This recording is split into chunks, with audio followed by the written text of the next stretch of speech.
जो ब्रांच है ये एक मेथड है ऑफ एक्सपेंडिंग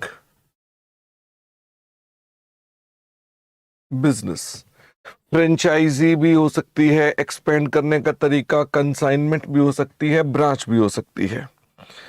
फिर हमने कहा कि ब्रांचेस के बारे में अगर हम बात करें तो ब्रांचेस बहुत सारे तरह की हो सकती हैं, जिसके अंदर हमने कहा कि हमारे पास ब्रांचेस कुछ ऐसी हो सकती हैं जो कि डिपेंडेंट ब्रांचेस कहलाती हैं। डिपेंडेंट ब्रांच का क्या मतलब है? डिपेंडेंट ब्रांच का मतलब है वो ब्रांच जो हम पर डिपेंडेंट है गुड्स के लिए, या वो ब्रांच जो हम पर डिपेंडेंट है एम्प्लॉइज के लिए, या वो ब्रांच जो हम पर डिपेंडेंट है प्राइसेस के लिए, या वो ब्रांच जो हम पर डिपेंडेंट है फंड्स के लिए, या वो ब्रांच जो हम पर डिपेंडेंट है किताबों के लिए, बुक्स ऑफ अकाउंट्स के लिए। विच वन इज करेक्ट? मैंने इतनी सारी बातें बोल दी। डिपेंडेंट है, किस कंटेक्स्ट में डिपेंडेंट है? वो बाकियों की बात ही नहीं कर रहे, सिर्फ और सिर्फ किसके लिए डिपेंडेंट है? बुक्स ऑफ अकाउंट्स के लिए डिपेंडेंट फॉर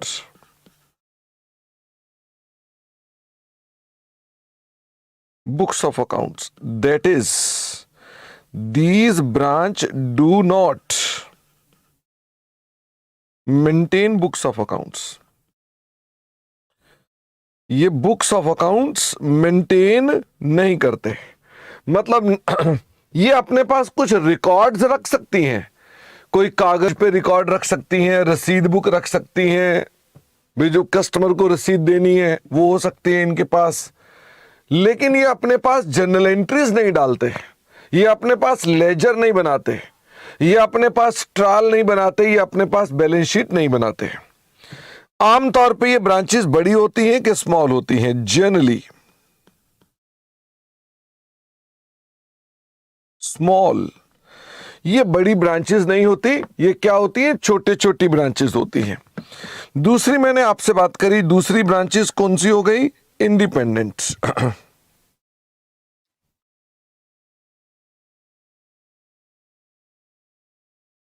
इंडिपेंडेंट का मतलब क्या है?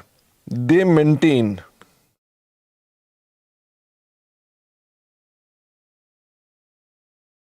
ओन बुक्स ऑफ अकाउंट्स, यानी उस ब्रांच की अपनी किताबें होती हैं। वो अपनी जर्नल एंट्रियां डालती है, अपने लेजर बनाती है, अपना ट्रायल बनाती है, अपने फाइनल अकाउंट बनाती है। जो हमारी इंडिपेंडेंट ब्रांचेस हैं, हम उनके कंटेक्स्ट में अगर बात करें तो उसके अंदर भी दो तरह की हो गई, एक डोमेस्टिक और एक हो गई फॉरेन। तो फॉरेन में भी ब्रांच हो सकती है और डोमेस्टिक ब्रांच भी हो सकती है। तो जैसे मैंने आपको बताया था, तो मुझे फटाफट से बताओ डोमेस्टिक ब्रांच। जैसे मैंने आपसे कहा एक्सिस बैंक की ब्रांच, दिल्ली पब्लिक स्कूल की ब्रांच, बहुत है। क्या ये अपनी किताबें लिखती हैं? बड़े बड़े ब्रांचेस हैं, ये अपनी किताबें लिखती हैं। क्या फॉरेन में भी ब्रांचेस हो सकती हैं? हमारी फॉरेन में भी ब्रांचेस हो सकती हैं। जैसे मैंने कहा स्टेट बैंक ऑफ इंडिया, कौन सा वाला? यूएसए, जो यूनाइटेड स्टेट्स के अंदर है। तो मैंने उसका आपको एग्जांपल दे दिया कि हमारी ब्रांच कहां पर है, हमारी ब्रांच विदेश में है। अब आप कहेंगे सर इतने भारी एग्जांपल ले रहे हो। मैं कल गया, वैसे मैं गया नहीं, मैं झूठ बोल रहा हूं, लेकिन आप बात समझो। मैं कल गया, वो रेस्टोरेंट कौन सा है? वो साउथ इंडियन रेस्टोरेंट है, उसकी ब्रांचें बाहर हैं। बताओ जरा कौन सा रेस्टोरेंट है? सागर रत्ना तो खैर हो ही सकता है, उसका नाम भूल गया मैं। वो उसके बारे में बोलूंगा, उनका जो ओनर था वो मर्डर में इन्वॉल्व था। क्या नाम था भाई उसका? चलो किसी को भी नहीं पता है। नहीं नहीं, अभिनव डोसा कॉफी तो नहीं था, उसका नाम मेरे ख्याल से था श्रवणा भवन या सरवना भवन। हाँ, सरवना भवन। उनका जो ओनर है ना, मर्डर के अंदर इन्वॉल्व, अब उसकी डेथ हो चुकी है। तो उसके यहां पर मैं गया एक बार नाश्ता करने के लिए, तो उन्होंने ना सबसे पहले कागज रखा हुआ था टेबल पे। उस टेबल पर जो कागज था उसमें सारी ब्रांचेस लिखी हुई थी और उनकी बड़ी सारी ब्रांचें कहां पर हैं, विदेश में भी थी। बात समझ में आती है? तो ब्रांचेस बड़ी सारी बाहर भी हो सकती हैं, हल्दीराम की ब्रांचें भी विदेश में हो सकती हैं। ओके हाँ, नीतीश कह रहा है डिपेंडेंट का कोई एग्जाम्पल नहीं दिया आपने, नालायक मिस्टर गधाराम नीतीश। कल तुम्हारे को सारे एग्जाम्पल देता रहा KFC के, मैकडोनल्ड के, तब हमारे को होमवर्क दिया था जाकर पता करने का। नीतीश बोलो शर्म आ रही है कि मैं इतनी जल्दी कैसे भूल गया? ठीक है, तो मैं लिख रहा हूं हल्दीराम USA। ओके, तो मैंने कहा ये हमारे पास है। अच्छा, कोई ऐसे भी है जो ब्रांच इन इंडिया है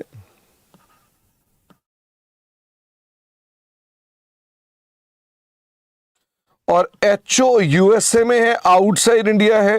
हाँ, जैसे स्टैंडर्ड चार्टर्ड बैंक।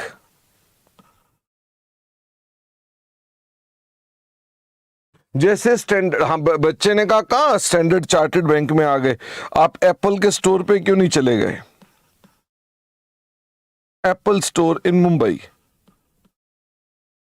ठीक है, तो इसका मतलब ये हो गया कि हमारे पास बड़े सारे तरह के होते हैं। मुझे ये बताओ इन सब में हमारी प्रॉब्लम क्या होती है? अगर मैं डिपेंडेंट में बोलूं तो हमारी प्रॉब्लम क्या है? हमारी प्रॉब्लम है to find out profit earned by branch. तो हमारी प्रॉब्लम क्या है? To find out the profit earned by branch. मुझे ये बताओ इस प्रॉफिट को ढूंढने के लिए क्या कई मेथड्स हैं? फटाफट से बताओ, क्या कई मेथड्स हैं? हाँ, कितने मेथड्स हैं? 3। क्या सबसे सेम प्रॉफिट आएगा कि अलग अलग आएगा? क्या सबसे सेम प्रॉफिट आएगा कि अलग अलग आएगा? सेम ही आना चाहिए। अगर प्रॉफिट ही अलग अलग आएगा तो फिर तो मेथड का चुनाव अपनी मर्जी से करेंगे हम लोग। मुझे बताओ वो मेथड कौन कौन से थे? जो हमारे पास मेथड थे वो कौन कौन से थे? इनमें से एक मेथड था जो हमने पहले स्टार्ट किया, डेटर्स मेथड, जिसके अंदर हम लोग अपने पास क्या बनाते हैं, जिसमें हम अपने पास ब्रांच अकाउंट बनाते हैं और इसके अलावा हम इसके अंदर हो सकता है कुछ मेमोरेंडम अकाउंट्स भी बनाएं। मेमोरेंडम अकाउंट्स का क्या मतलब होता है? फटाफट से बताओ, मेमोरेंडम वर्ड का क्या मतलब होता है? मेमोरेंडम का मतलब होता है रफ, कच्चे। ठीक है, हम इसमें कुछ रफ अकाउंट्स भी बनाते हैं। दूसरे मेथड का नाम है stock and debtors method. Stock and debtors method में जो हम बनाते हैं उसमें बनाते हैं ब्रांच का एडजस्टमेंट अकाउंट तथा ब्रांच का प्रॉफिट एंड लॉस अकाउंट तथा कुछ मेमोरेंडम अकाउंट यहां पर भी बनाते हैं, कुछ मेमोरेंडम अकाउंट यहां पर भी बनाते हैं। तीसरे मेथड का मैं नाम ही भूल गया, कौन सा नाम था उसका? तीसरे का नाम था फाइनल अकाउंट्स मेथड, जिसके अंदर हम क्या बनाते हैं? जिसके अंदर हम बनाते हैं ट्रेडिंग अकाउंट तथा प्रॉफिट एंड लॉस अकाउंट। इसमें भी हमको कोई मेमोरेंडम अकाउंट बनाने पड़ सकते हैं, कोई मिसिंग फिगर हो सकती है तो मेमोरेंडम अकाउंट बनाने पड़ सकते हैं। आपकी जानकारी के लिए बता दूं, हम ये पूरे टॉपिक में कहीं पर भी no schedule 3, no accounting standards, no companies act, हम यहां पर कहीं पर भी उसके बारे में बात नहीं कर रहे। ये प्योरली एक फाइनेंशियल अकाउंट्स का टॉपिक है।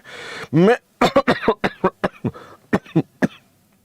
एक और बात आपको बताना चाहता हूं, हम अकाउंटिंग करते वक्त एक नियम का पालन करते हैं, मैं भूल गया आपको, आप मुझे बताओ वो नियम क्या था? उसका नियम यह है कि हेड ऑफिस अपनी अकाउंटिंग करेगा, ब्रांच अपनी अकाउंटिंग करेगा और लेटर ऑन हम इन्हें क्या कर देंगे? हम लेटर ऑन उन्हें कंसोलिडेट करेंगे। इसका मतलब हमारी अकाउंटिंग के अंदर हमेशा ध्यान रखना, मैं हमेशा बोलता भी हूं, हेड ऑफिस और ब्रांच दोनों क्या है, अलग अलग। ये भूल मत जाना, यानी आपको मैं इमोशनल करूंगा कि बेटा हेड ऑफिस वही है, ब्रांच वही है, चलो एक ही बात है, तो आप बोलना नहीं। कल हम एंट्रियां डिस्कस कर रहे थे आपके साथ, ब्रांच ने सेल की तो हेड ऑफिस क्या एंट्री डालेगा, बताओ जरा। ब्रांच ने सेल की तो हेड ऑफिस क्या करेंगे हेड ऑफिस कोई एंट्री नहीं करेगा। बताओ क्यों? क्योंकि हम ये मानकर चलते हैं अकाउंटिंग पर्पस के लिए, अकाउंटिंग पर्पस के लिए कि दोनों क्या हैं, अलग अलग हैं, और हम बाद में उन्हें कंसोलिडेट करते हैं, ईयर एंड पर उन्हें कंसोलिडेट करते हैं। पर अकाउंटिंग जो करते हैं वो किस बेसिस पे करते हैं, ये दोनों अलग अलग हैं। आप में से कोई बच्चा इमोशनल हो सकता है, वो कहेगा सर ब्रांच और हेड ऑफिस तो एक ही बात हुई ना। क्या आपके भी इमोशन जाग रहे हैं कि आप इमोशनलेस हो? फटाफट से बताओ, क्या तुम्हारे भी कोई इमोशन जाग रहे हैं कि नहीं जाग रहे हैं? बच्चा कह रहा मैं इमोशनलेस हूं, तुम बोलो ना, तुम बोलो सर हम इमोशनल हैं। हम भी कह रहे हैं हेड ऑफिस ब्रांच एक ही बात है।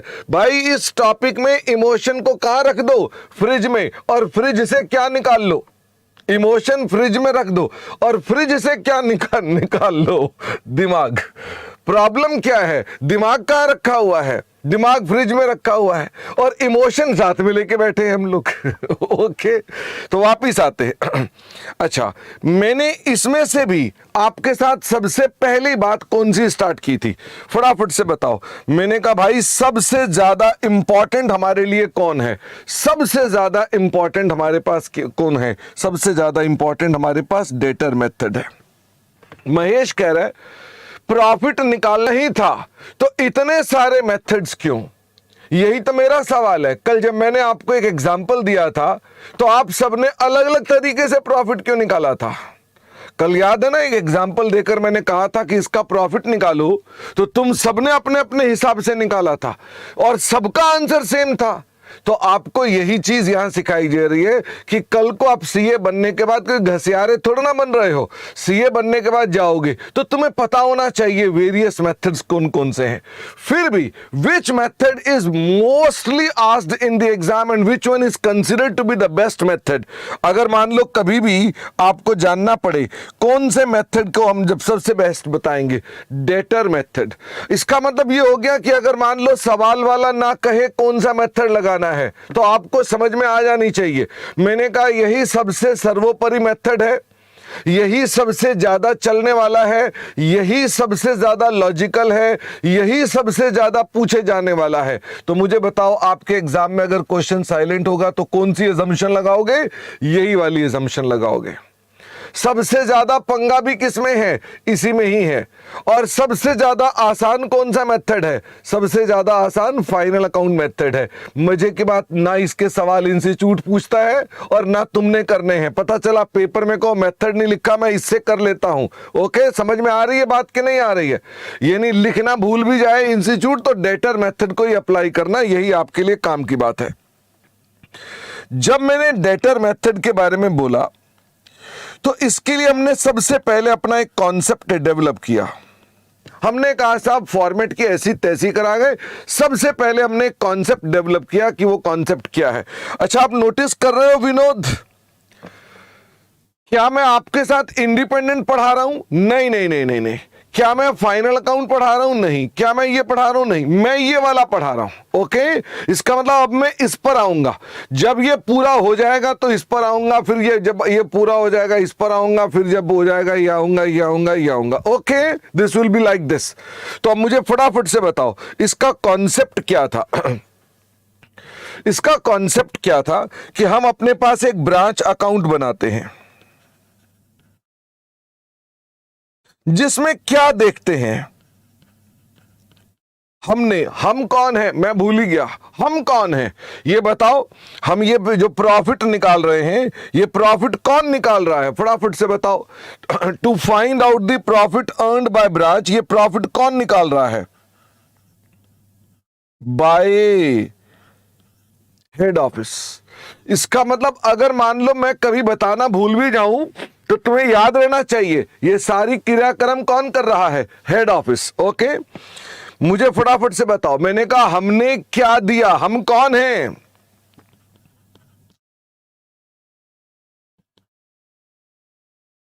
ये हम जब लिखेंगे हमने क्या दिया तो इसकी एंट्री क्या बनेगी? अगर मैं एंट्री पूछूं तो क्या एंट्री बनेगी? हमने क्या दिया, वैसे फटाफट से बताओ, हम जो देते हैं उसकी एंट्री क्या बनती है? Branch account debit. क्या हम गुड्स देते हैं, क्या हम कैश देते हैं? आमतौर पे दो ही चीजें देते हैं। क्या देते हैं? गुड्स देते हैं और कैश देते हैं। मुझे फटाफट से ये बताओ इसके बाद हम और क्या देखते हैं? फटाफट से बताओ, हमने क्या किया? फटाफट से बताओ, हमने एचओ ने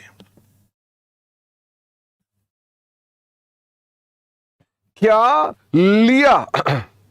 तो मुझे फटाफट से बताओ, हमने जो लिया उसकी एंट्री क्या बनेगी? हम वापस क्या लेते हैं? गुड्स रिटर्न्ड लेते हैं, कैश लेते हैं, पर कैश को ना हम रेमिटेंसेस के नाम से डालते हैं। याद आया आपको? हम क्योंकि बार बार कैश होता है तो हम अपने पास उसको पहले रेमिटेंस अकाउंट में डाल देते हैं और रेमिटेंस को बाद में रिकॉर्ड करते हैं। टू ब्रांच, क्या कायदे से आमतौर पे यही दो चीजें होती हैं? फटाफट से बताओ, यही दो चीजें होती हैं? हाँ, यही दो चीजें होती हैं। इसके अलावा भूल ना जाना, क्या ओपनिंग बैलेंस और closing balance of assets and liabilities भी लेते देते हैं? क्या ओपनिंग बैलेंसेस भी और क्लोजिंग बैलेंसेस भी लेते देते हैं? The answer is yes. मुझे फटाफट से ये बताओ, जब हम अपने पास बोलते हैं तो क्या लायबिलिटी भी लेते देते हैं? मैं भूल गया, या सिर्फ एसेट ही लेते हैं, लायबिलिटी नहीं लेते? मैं कंफ्यूज हो गया बेटा, फटाफट से बताओ, क्या लायबिलिटी भी लेते देते हैं? द आंसर इज यस, हम लायबिलिटीज के साथ भी ट्रांजैक्ट करते हैं। रियल में क्या ये लेते हैं या सिर्फ और सिर्फ हम दिखाने का प्रयास करते हैं? रियल में नहीं लेते हैं। ब्रांच का सामान ब्रांच, तुम्हें क्या लगता है एक्सिस बैंक की ब्रांच में 31 मार्च को सब खाली हो जाता है? नहीं खाली होता है। ये सिर्फ हम क्या करते हैं, हम सिर्फ उसको कंसोलिडेट करने के लिए करते हैं। अगर आपको याद हो तो इसके लिए मैंने आपको बताया था कि इसको लेने देने के पीछे बेसिकली पर्पस क्या होता है? फटाफट से बताओ, इसके पीछे पर्पस था कंसोलिडेशन। मैंने इसके लिए एक एग्जाम्पल लेकर दिखाया था इंडिपेंडेंट ब्रांच का। Do you remember? हमने इंडिपेंडेंट ब्रांच का एक सवाल किया था, सारी एंट्रियां की थी ब्रांच की, ब्रांच का ट्रायल बनाकर, फाइनल अकाउंट बनाकर हमने उसकी बैलेंस शीट को अपने साथ इनकॉर्पोरेट किया था। याद आया? तो वो पर्पस होता है। तो इंडिपेंडेंट में जो होता है वो डिपेंडेंट में भी होता है। डिपेंडेंट के अंदर भी तो कंसोलिडेट करते हैं, वो इसमें डालते हैं। हालांकि कई बच्चे कहेंगे सर इस लॉजिक से बढ़िया तो यही वाला लॉजिक है कि लेते देते हैं, बात खत्म। क्या आपको भी ऐसा लग रहा है कि भाई ये जो क्लोजिंग बैलेंस है ये भी ले ही लिया जाता है, उसका जो है हमारा ही है? तो मैंने कहा कि बात यही है, बट वो लेते देते का पर्पस क्या है कि हम बोलते हैं उसका सामान मेरे साथ कंसोलिडेट कर दो। The reason is like this. Okay, हम उसको अपने साथ कंसोलिडेट करते हैं। मैंने आपको इन सब के बाद क्या बोला? मैंने कहा इन सब के बाद, अच्छा मैं बाकी तो भी आपको कराया ही नहीं ना, तो ये हम कब पढ़ेंगे? ये हम पढ़ेंगे लेटर, और ये भी हम कब पढ़ेंगे? लेटर। तो मैंने आपको इन सब के बारे में क्या बोला कि हमें इन सब के अंदर क्या करना पड़ सकता है, कुछ मेमोरेंडम अकाउंट्स भी बनाने पड़ सकते हैं। मेमोरेंडम अकाउंट मतलब रफ अकाउंट बनाने पड़ सकते हैं। जैसे कौन कौन से बनाने पड़ सकते हैं? स्टॉक अकाउंट, डेटर अकाउंट, और क्या बनाना पड़ सकता है? कैश अकाउंट, क्रेडिटर्स अकाउंट, यानी ये भी बनाने पड़ सकते हैं। सर ये मेमोरेंडम अकाउंट बनाने जरूरी है या हमको हमेशा बनाकर आने हैं कि कभी नहीं भी बनाने हैं? तो मैं आपसे कहता हूं मेमोरेंडम अकाउंट कहां पर बनाने हैं? If question asks memorandum account, वो आपसे कोई खाता मांगता है तो बनाएंगे, या मिसिंग फिगर्स, क्वेश्चन में कोई मिसिंग फिगर्स हैं, इस वजह से मुझे मेमोरेंडम अकाउंट्स बनाने पड़ेंगे। अच्छा सर क्या इसमें हम जब बीकॉम में थे तो इसमें बड़ा झमेला होता था, वो होता था इनवॉइस प्राइस का, इनवॉइस प्राइस और लोड और पता नहीं स्टॉक रिटर्न क्या क्या होता था। मैंने कहा ये हमने अभी आपके साथ पढ़ा नहीं है, ये मैंने आपके साथ अभी डिस्कशन करवानी है। अच्छा इसके अलावा कुछ और भी खाते बनाएंगे हम, अदर अकाउंट्स भी बनाकर दिखाएंगे कि गुड्स सेंट का अकाउंट क्या होता है, ये कैसे बनाया जाता है, स्टॉक रिजर्व का अकाउंट क्या होता है, ये कैसे बनाया जाता है, एबनॉर्मल लॉसेस की अकाउंटिंग ट्रीटमेंट क्या होती है, एबनॉर्मल लॉसेस को कैसे डील करते हैं, नॉर्मल लॉसेस की अकाउंटिंग क्या होती है, ये सब चीजें हमारी मिसिंग है। क्या आपको मेरी बात समझ में आ गई? मैंने रिवीजन कर दी है, तो क्या अब सवाल करने का जिम्मा आपका? अगर मिसिंग फिगर बिना अकाउंट बनाए कैलकुलेट हो सकती है तो स्टिल बनाना है। यश कह रहे हैं अगर मिसिंग फिगर है पर हम उसको बिना कैलकुलेट किए हुए भी मतलब कैलसी पर ही कॉल कर सकते हैं, तो अकाउंट बनाना है कि नहीं? मैं कंफ्यूज हो गया हूं। यश ने पूछा है कि मिसिंग फिगर अगर है और मैं कैलकुलेटर पे ही कैलकुलेट कर सकता हूं तो क्या मुझे करना है, बनाना है अकाउंट के नहीं बनाना है? तुम बेटा कैलकुलेटर पे करो, तुम्हें कोई कुछ नहीं कहेगा। मुझे बताओ क्या पुलिस पकड़ लेगी यश को? सारे बच्चे बताओ। यश कह रहा है अगर मान लो मैं कैलकुलेटर पे कर दूंगा तो क्या हो जाएगा?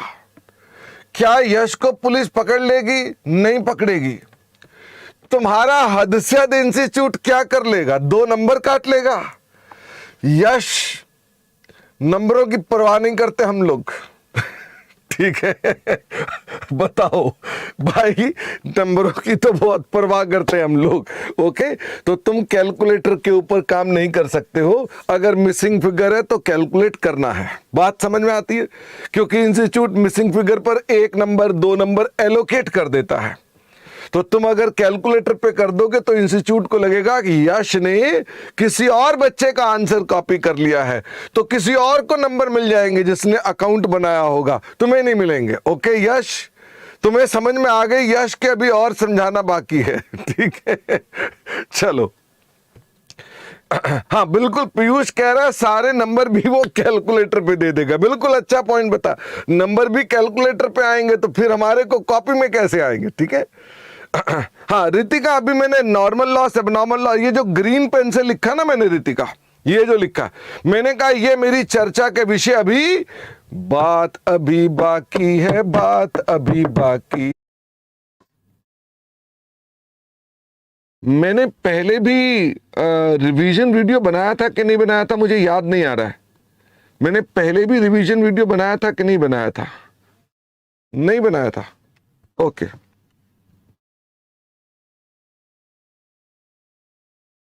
बच्चे मना कर रहे हैं, दोबारा बनाए थे। बच्चे कह रहे नहीं बनाया था। बाहर से आया है कि उन्होंने बोल रहे हैं कि एक बार बनाया था, पर हम कोई बात नहीं, दोबारा बना देते हैं। मुझे फटाफट से बताओ ब्रांच रियलिटी में क्या है? ये एक मेथड है ऑफ एक्सपेंशन,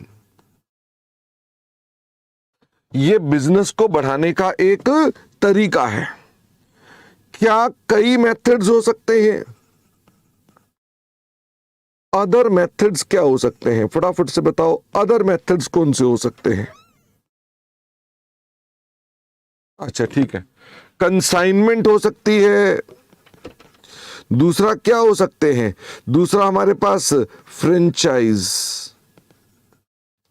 फ्रेंचाइजी हो सकते हैं, और तीसरा हमारे पास ब्रांच हो सकती है।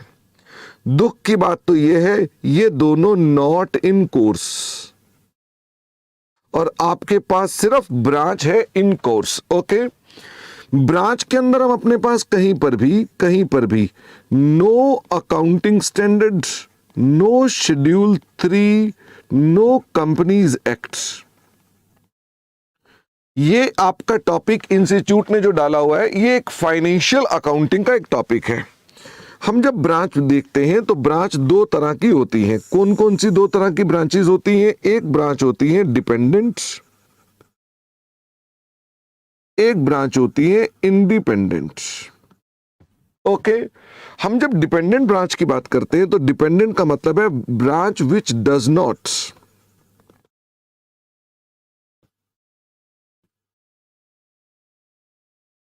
Maintain its books of accounts, जो अपनी किताबें मेंटेन नहीं करती। और दूसरा होता है independent which maintains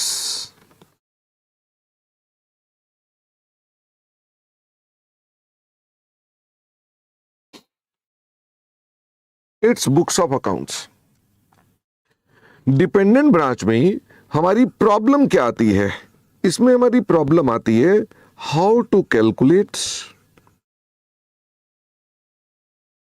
branch profits. और ये प्रॉब्लम किसको आती है? ये प्रॉब्लम आती है to head office. Head office को ये प्रॉब्लम आती है कि उसे ब्रांच का प्रॉफिट उसे जानना है। तो जब उसको ये ब्रांच का प्रॉफिट जानना है तो इसके लिए उसके पास कितने मेथड्स आ जाते हैं? उसके पास 3 मेथड्स आ जाते हैं। एक मेथड का नाम क्या है? Debtors method. दूसरे का नाम है स्टॉक एंड डेटर्स मेथड। और तीसरे का नाम है फाइनल अकाउंट मेथड। जिनमें प्रिंसिपली जो हम अकाउंट्स बनाते हैं, अब मुझे बताओ इसमें मुख्य रूप में जो खाता बनता है वो कौन सा बनता है? ब्रांच अकाउंट, जो हमारा मोस्ट फर्स्ट प्रेफर्ड मेथड भी है। क्या हमारे लिए फर्स्ट प्रेफरेंस डेटर मेथड की है? हाँ। फिर भी अगर आप करना चाहो तो सेकंड प्रेफरेंस किसकी है? Second preference stock and debtor method की है। क्या फाइनल अकाउंट मेथड बस ठीक है, बकवास है? थर्ड प्रेफरेंस है। यानी ये तभी अप्लाई होगा अगर क्वेश्चन कहेगा तो। हम इसमें ब्रांच अकाउंट बनाते हैं। स्टॉक एंड डेटर मेथड में हम क्या क्या अकाउंट बनाते हैं? इसमें मुख्य रूप में हम ब्रांच का एडजस्टमेंट अकाउंट बनाते हैं, जो कि सपना है। किसका सपना है? एचओ का, कि मैं ब्रांच से क्या कमा रहा हूं। साथ में ही हम एक और भी अकाउंट इसमें बनाते हैं, उसका नाम है ब्रांच P&L अकाउंट। और इसमें हम लोग अपने पास बनाते हैं वही आपका पुराना बचपन का साथी, हाथी मेरा साथी, ट्रेडिंग अकाउंट और प्रॉफिट एंड लॉस अकाउंट्स। हमें इन अकाउंट्स को बनाने के लिए क्या कुछ और अकाउंट्स की भी सपोर्ट चाहिए हो सकती है? क्या किसी और अकाउंट्स की भी सपोर्ट चाहिए हो सकती है? The answer is yes. कौन कौन से अकाउंट्स हैं जो हमको और भी चाहिए होते हैं? मैं आपसे कहता हूं डेटर मेथड के अंदर अगर हम होते हैं तो हमको कौन कौन से अकाउंट्स चाहिए? ब्रांच का स्टॉक अकाउंट चाहिए, हमें ब्रांच का डेटर अकाउंट चाहिए, हमें ब्रांच के कैश अकाउंट चाहिए, ताकि हम क्या ढूंढ पाए? हम इसमें मिसिंग फिगर्स ढूंढ पाए। कई बार क्वेश्चन की रिक्वायरमेंट होती है तो भी हमको वो बनाना पड़ता है। ओके, क्वेश्चन की रिक्वायरमेंट होती है तो भी बनाना पड़ता है। ये 3 अकाउंट जो बनाए जाते हैं ये मेमोरेंडम नेचर के हैं। मेमोरेंडम नेचर का मतलब क्या हो गया? रफ अकाउंट होते हैं। इसके अलावा क्या बुक्स के अंदर कुछ और भी खाते बनते हैं? बुक्स के अंदर हेड ऑफिस की बुक्स में कुछ और भी खाते बनते हैं, जैसे कि जिसका नाम है goods sent to branch accounts. ये अकाउंट भी बनता है। और कौन सा अकाउंट बनता है? स्टॉक रिजर्व अकाउंट भी बनता है। और कौन सा अकाउंट बना सकते हो? रेमिटेंस अकाउंट भी बना सकते हो। इसका मतलब ये हमारे पास और भी अकाउंट बना दिए जाते हैं। क्या इसके अलावा क्वेश्चन में कई बार इंस्टीट्यूट का पैटर्न रहा है कि मैं बनाऊंगा, जैसे स्टॉक एंड डेटर में वो क्या बनवाता है? फटाफट से बताओ। स्टॉक एंड डेटर में वो कौन सा खाता बनवा देता है? वो कहता है जी ब्रांच का एक्सपेंस अकाउंट बनाकर दिखाओ।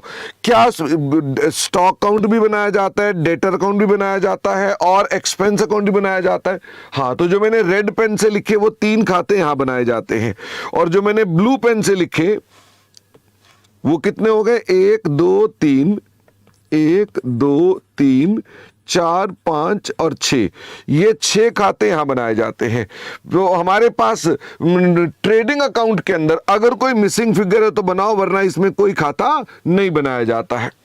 मैंने आपको इसी में एक बात और भी बताई। हम ये प्रॉफिट किसके लेवल पर कैलकुलेट करते हैं? Always calculate profits. हम किसके यहां पर प्रॉब्लम में थे, फटाफट से बताओ। Who was at problem? क्या ब्रांच वॉज एट प्रॉब्लम या head office was at problem? Problem किसको हो रही थी? प्रॉब्लम हो रही थी हेड ऑफिस को, कि ब्रांच किताबें नहीं लिखती है, हेड ऑफिस को दिक्कत हो रही है। तो ये प्रॉफिट भी किसके लेवल पे आता है? हेड ऑफिस के लेवल पर होता है। लेकिन यहां पर ही मैंने आपके साथ बात करी कि हमारे पास कई बार ऐसा होता है कि ड्यूअल प्राइसिंग सिस्टम होती है। जब ड्यूअल प्राइसिंग सिस्टम होती है, इसका मतलब ये हो गया कि हमारे सवालों में एक कॉस्ट होता है, एक इनवॉइस प्राइस होता है और एक सेल प्राइस भी होता है। तो जब हमारे पास ड्यूअल प्राइसिंग सिस्टम होता है तो हम ऐसी स्थिति में या तो by applying stock and debtor method, stock and debtor method मतलब क्या क्या बनाना है? स्टॉक अकाउंट बनाना है, डेटर अकाउंट बनाना है और ब्रांच का P&L अकाउंट बनाना है। एडजस्टमेंट अकाउंट क्यों नहीं बनाना? एडजस्टमेंट अकाउंट क्यों नहीं बनाना? क्योंकि ड्यूअल प्राइसिंग पर ICAI किस लेवल पे काम करता है? ये HO लेवल पे काम नहीं करता है, ये ब्रांच लेवल पे काम करता है। तो अपना उसका पैटर्न रहा है हालांकि किसी लेवल पे भी कर सकते थे, पर वो इस लेवल पे काम करता है। कौन सा अकाउंट नहीं बनाया जाता? फटाफट से बताइए। स्टॉक एंड डेटर मेथड में कौन सा अकाउंट नहीं बनाया जाता?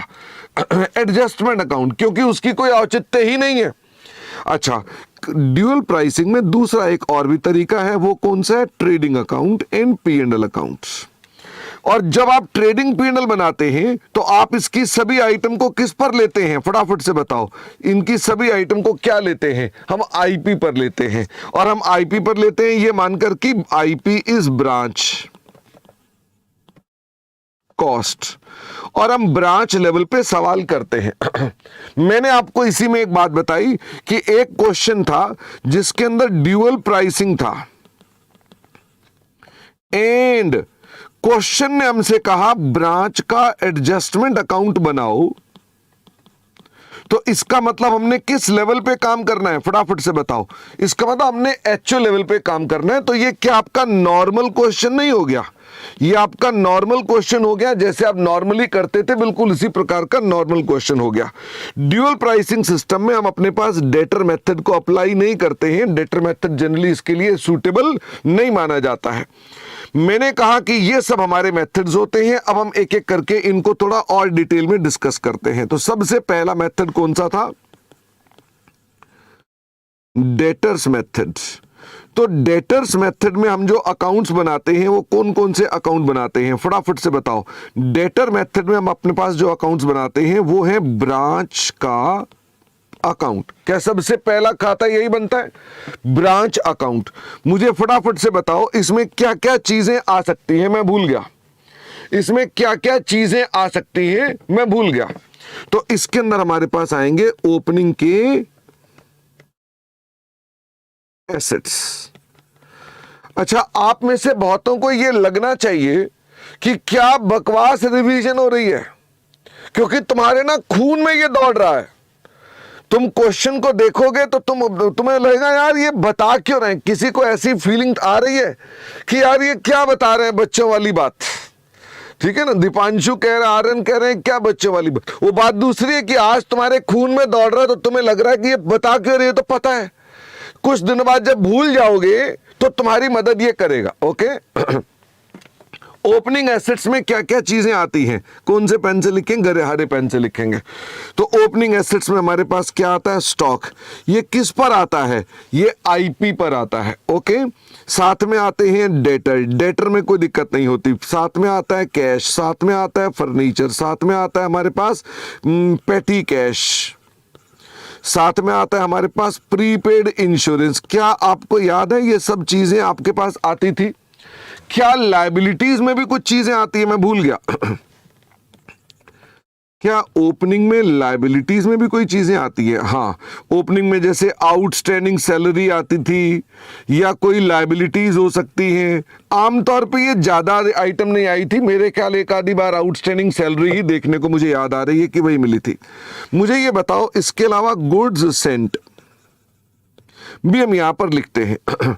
जब हम गुड सेंट लिखते हैं तो यहां पर मैं आपको एक बात कहना चाहता हूं, ध्यान से देखना चाहिए कि क्वेश्चन में गुड्स सेंट लिखा हुआ है या रिसीव्ड लिखा हुआ है। कई बार वो रिसीव्ड बोलता है, तो रिसीव्ड क्या सेंट के बराबर होता है? The answer is no. तो मुझे बताओ सेंट और रिसीव्ड में गैप किस किस कारण से हो सकता है? Sent is not equal to received due to goods in transit, रास्ते में माल बचा हुआ है, या लॉस इन ट्रांजिट। एक सवाल में लॉस इन ट्रांजिट भी आया था कि रास्ते में माल लॉस्ट हो गया। तो ऐसी स्थिति में आपको ध्यान रखना है, मुझे यहां पर क्या लिखना है? मुझे गुड्स सेंट लिखना है। जब आपने सेंट लिखना है तो आपको बदमाशी कर रहा है रिसीव्ड की, तो रिसीव्ड में क्या जोड़ना पड़ेगा? फटाफट से बताओ, रिसीव्ड में क्या जोड़ना पड़ेगा? Goods in transit. और क्या जोड़ना पड़ेगा? LIT। LIT मतलब loss in transit, full form बाद में लिख लेना, ठीक है? Loss in transit. तो मैंने कहा ये हमारे पास ये आइटम यहां पर आपको ये दिक्कत देती थी, तो हमने वो भी लिख दी। अच्छा, फिर मेरे पास आता था यहां पर टू कैश सेंट। ये कैश सेंट किस काम के लिए हो सकता था? एक्सपेंसेस के लिए हो सकता था, फर्नीचर के लिए हो सकता था, डायरेक्ट परचेजेस के लिए हो सकता था। हमें इस बात से मतलब नहीं है, कैश सेंट हमारे पास यहां पर लिया जाता था। मुझे फटाफट से बताओ, क्या ये हमारी बेस्ट अजम्पशन होती थी कि अगर क्वेश्चन साइलेंट है तो हम मानते थे कैश क्या होगा? सेंट होगा। ओके, फिर मैंने आपसे कहा कि हम अपने पास क्रेडिट में क्या लिखते थे? हम क्रेडिट में लिखते थे बाय रेमिटेंसेस। कई बार रेमिटेंसेस गिवन होती हैं। अगर गिवन होती हैं तो क्या कर लेना चाहिए? कैश अकाउंट बना लेना चाहिए। बताओ क्यों? अगर रेमिटेंस गिवन है तो कैश अकाउंट क्यों बना लेना चाहिए? क्योंकि उसमें कुछ मिसिंग फिगर हो सकती है। कई बार ये गिवन नहीं होता है, कई बार नॉट गिवन है, तो हम उसको कैलकुलेट करते हैं। जब नॉट गिवन है तो हम कैलकुलेट कैसे करते हैं? कैश सेल लेते हैं और क्या क्या लेते हैं, मैं भूल गया। कैश से लेते हैं, कलेक्शन फ्रॉम डेटर भी लेते हैं। क्या इसके अलावा अगर कोई खर्चे ब्रांच ने पे करे हैं, क्वेश्चन ने कहा है ब्रांच ने पे कर दिए, तो माइनस हो जाएंगे। हाँ, एक क्वेश्चन में आया था विद होल्ड कर लो। क्या विद होल्ड करने का मतलब होता है पेटी कैश को विद होल्ड कर लो? ध्यान देना, विद होल्ड कर सकते हैं, लेकिन जितना विद होल्ड करोगे क्या वो सीडी बन जाएगा? फटाफट से बताओ, जितना विद होल्ड करोगे क्या वो सीडी बन जाएगा? हाँ, एक क्वेश्चन में लिखा था विद होल्ड करना है, और यह भी लिखा था कि मेंटेन आपने इतना अमाउंट ही करना है। तो क्या ऐसी स्थिति में आपने अपने पास विद होल्ड अगर ज्यादा हो रहा है तो क्या वापस कर देंगे? आप उसे वापस कर देंगे। हाँ, कशिश ने कहा सर अगर रेमिटेंसेस दे रखी है, बेटा दे रखी है तो मैंने कहा ना फिर तो आपका काम खत्म, कैश अकाउंट बनाओगे। लेकिन अगर नॉट गिवन है तो आपको ये काम करना है, ठीक है ना? नालायक। अब मुझे ये बताओ, रेमिटेंसेस निकालने के बाद हमारे पास और कौन सी चीज आती थी यहां पर? Goods returned. हम गुड्स रिटर्न भी लिखते थे, goods return to head office. ये कौन रिटर्न कर सकता है? फटाफट से बताओ। ब्रांच भी रिटर्न कर सकती है। क्या डेटर डायरेक्टली भी कर सकते हैं? फटाफट से बताओ, क्या डेटर डायरेक्टली भी कर सकते हैं? हाँ, ऐसे ही ऊपर भी क्या हमारे पास डेटर डायरेक्टली भी आपको पैसा दे सकते हैं? क्या ऊपर डायरेक्टली डेटर पैसा दे सकते हैं? हाँ, ऊपर एक और भी चीज आती है, कोई इंश्योरेंस क्लेम अगर हो तो क्या इंश्योरेंस क्लेम भी हम लोग ये एज्यूम करते हैं कि जो कुछ भी ब्रांच के पास आया उसने हेड ऑफिस को पे कर दिया होगा, तो इंश्योरेंस क्लेम का अमाउंट भी रेमिट हो जाता है, ये भी रेमिट हो जाता है। याद आ गया आपको? तो हमने कहा ये गुड्स रिटर्न आ गया। ये सब भी चीजें किस पर आती हैं? ये भी आईपी पर आती हैं, ये भी आईपी पर आती हैं, ये भी आईपी पर आती हैं। ओके, फिर मैंने आपसे कहा अच्छा कुछ क्वेश्चंस में डाटा आईपी पर है नहीं, तो आईपी की जगह आप कॉस्ट यूज करेंगे। मुझे बताइए इसके बाद अगली आइटम कौन सी आती है? फिर आता था मेरे पास बाय क्लोजिंग बैलेंसेस। तो मेरे पास क्लोजिंग बैलेंस में क्या क्या चीज आएगी? एक तो आएगा स्टॉक। किस पर आएगा? स्टॉक। स्टॉक भी आएगा एट आईपी। क्या कभी कभी गुड्स इन ट्रांजिट भी हो सकते हैं? क्या कभी कभी गुड्स इन ट्रांजिट भी हो सकते हैं? हाँ, वो क्वेश्चन में लिखा होगा। क्या पेटी कैश भी हो सकता है? हाँ। क्या मेरे पास प्रीपेड इंश्योरेंस भी हो सकता है? हाँ। क्या प्रीपेड इंश्योरेंस को कैलकुलेट भी करना पड़ सकता है? अगर डेटा दिया हुआ है तो प्रीपेड इंश्योरेंस को क्या कैलकुलेट भी करना पड़ सकता है? हाँ। एक बच्चे ने ऊपर कह दिया, कह रहा बैड डेट रिकवरी होगी तो क्या रिमिट हो जाएगी? The answer is yes. ये बैड डेट रिकवरी भी अगर होगी तो रिमिट हो जाएगी। अच्छा, क्या फर्नीचर भी हो सकता है? हाँ। क्या फर्नीचर कैलकुलेट भी करना पड़ सकता है इफ डेटा गिवन? जैसे कि वो कहता है डेप्रीशिएट कर दो, तो हम उसको डेप्रीशिएट भी करेंगे अपने पास। क्या हमारे पास यहां पर कोई और भी आइटम हो सकती है? कैश लिखा मैंने, तो कैश मैंने ऑलरेडी बता दिया। डेटर नहीं लिखे ना, डेटर भी हो सकते हैं। The answer is yes. अगर डेटर मिसिंग है तो क्या कैलकुलेट करने पड़ेंगे bye preparing memorandum debtor account? The answer is yes. Remittance में लास्ट टू में क्या लिखा है? लास्ट टू में लिखा है बैड डेट रिकवरी, ये लिखा है विद होल्डिंग कैश, कि कैश अगर विद होल्ड करा भी है और अगर फालतू हो गया तो वापिस कर दिया है। ओके मुदित, क्या हमारे सवाल में यहां पर फटाफट से बताओ, क्या इसका लोड भी आएगा? फटाफट से बताओ। By opening stock reserve. क्या गुड्स सेंट का भी लोड आएगा? बाय गुड्स सेंट का लोड। क्या गुड्स रिटर्न का भी लोड आएगा? गुड्स रिटर्न का भी लोड। क्या इन दोनों का क्लोजिंग स्टॉक का भी और जीआईटी का भी, क्या क्लोजिंग स्टॉक रिजर्व भी आएगा? इन दोनों का भी लोड निकल कर आएगा। ओके, तो हम इतना जब काम कर लेंगे तो बताओ फटाफट से इस सवाल में क्या निकलाएगा? इसमें निकलाएगा हमारे पास बैलेंसिंग फिगर, प्रॉफिट या लॉस, इनमें से कुछ भी हो सकता है। मैंने आपसे कहा कि हम इस सवालों में आईपी के बारे में कैसे काम करते हैं। तो देखो, आईपी को निकालने के लिए आपको क्या करना चाहिए? आईपी को निकालने के लिए हो सकता है तुमने फाउंडेशन में ही पढ़ रखा हो, 1/5 ऑफ सेल, 1/4 ऑफ कॉस्ट, तो वैसे ही करो जैसे करते थे। क्या कई बार ऐसा भी हो सकता है कि आप अगर मान लो इस मेथड को नहीं लगाना चाहते तो कॉस्ट को 100 एज्यूम कर लो प्लस लोड एज्यूम, जो भी लोड का फॉर्मूला है, इज इक्वल टू आईपी। इससे भी काम हो जाता है, इससे भी काम हो जाता है। यह टेक्निक ज्यादा कारगर कहां होती है? जो ये वाला फॉर्मूला होता है, जहां ड्यूअल प्राइसिंग होती है।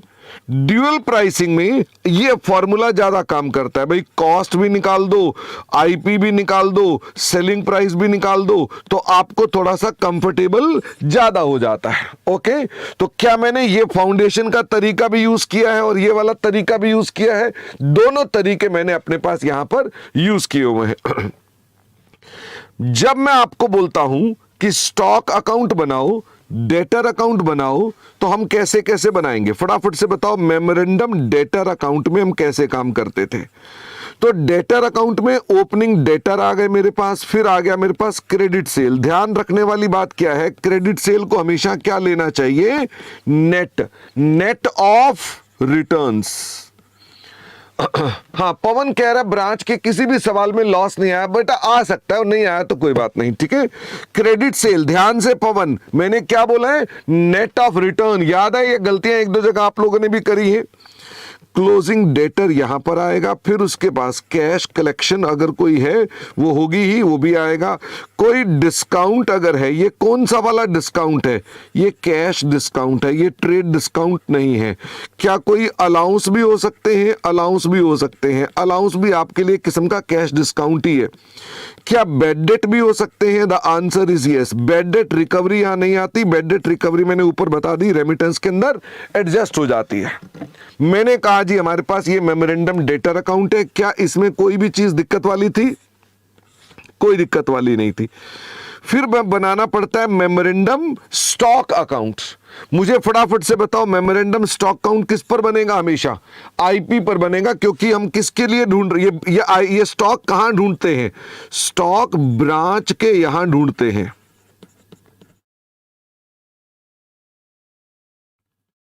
फाइंड करते हैं। इसका मतलब हम ब्रांच में जाकर के कर रहे हैं प्रैक्टिकली, ठीक है। तो मुझे फटाफट से ये बताओ, हमारे पास कितने का बैलेंस बीडी स्टॉक में आ गया? इतने का आ गया। अब मुझे फटाफट से बताओ, गुड्स सेंट, ये भी मैंने अपने पास डाल दिया। क्या गुड्स रिटर्न भी होके आ सकते हैं आपके पास? वो भी आएंगे। मुझे बताओ सेल कैश की भी आएगी और क्रेडिट की भी आएगी। क्रेडिट वाली सेल कौन सी लेनी है? क्रेडिट वाली सेल कौन सी लेनी है? नेट रिटर्न वाली लेनी है। क्या इन दोनों के ऊपर अगर ड्यूअल प्राइसिंग है तो सरप्लस भी निकाल सकते हो? अगर ड्यूअल प्राइसिंग है तो आप ये सरप्लस या जीपी भी ढूंढ सकते हो, फॉर्मूला लगाकर ढूंढ सकते हो। और अगर ड्यूअल प्राइसिंग नहीं है तो ये मेरे पास बैलेंसिंग फिगर भी आ सकता है। याद है आपको, अगर ड्यूअल प्राइसिंग नहीं है तो ये balancing figure on the debit side भी आ सकता है। क्या मेरे पास यहां पर एबनॉर्मल लॉस या भी आ सकता है? एबनॉर्मल लॉस का मतलब है चोरी। क्या मेरे पास यहां नॉर्मल लॉस भी आ सकता है, मतलब लीकेज? क्या मेरे पास यहां पर मिसिंग फिगर भी आएगा? अगर मिसिंग फिगर आएगी तो बैलेंसिंग फिगर क्या मानना? चोरी। एक आधे क्वेश्चन में मिसिंग फिगर नॉर्मल लॉस लिया हुआ था, उसमें क्वेश्चन में लिखा हुआ था। ओके, अगर लिखेगा तो उसके अकॉर्डिंगली करेंगे। तो क्या अल्टीमेटली सारे लॉसेस भी हमने यहां पर डाल दिए? हाँ।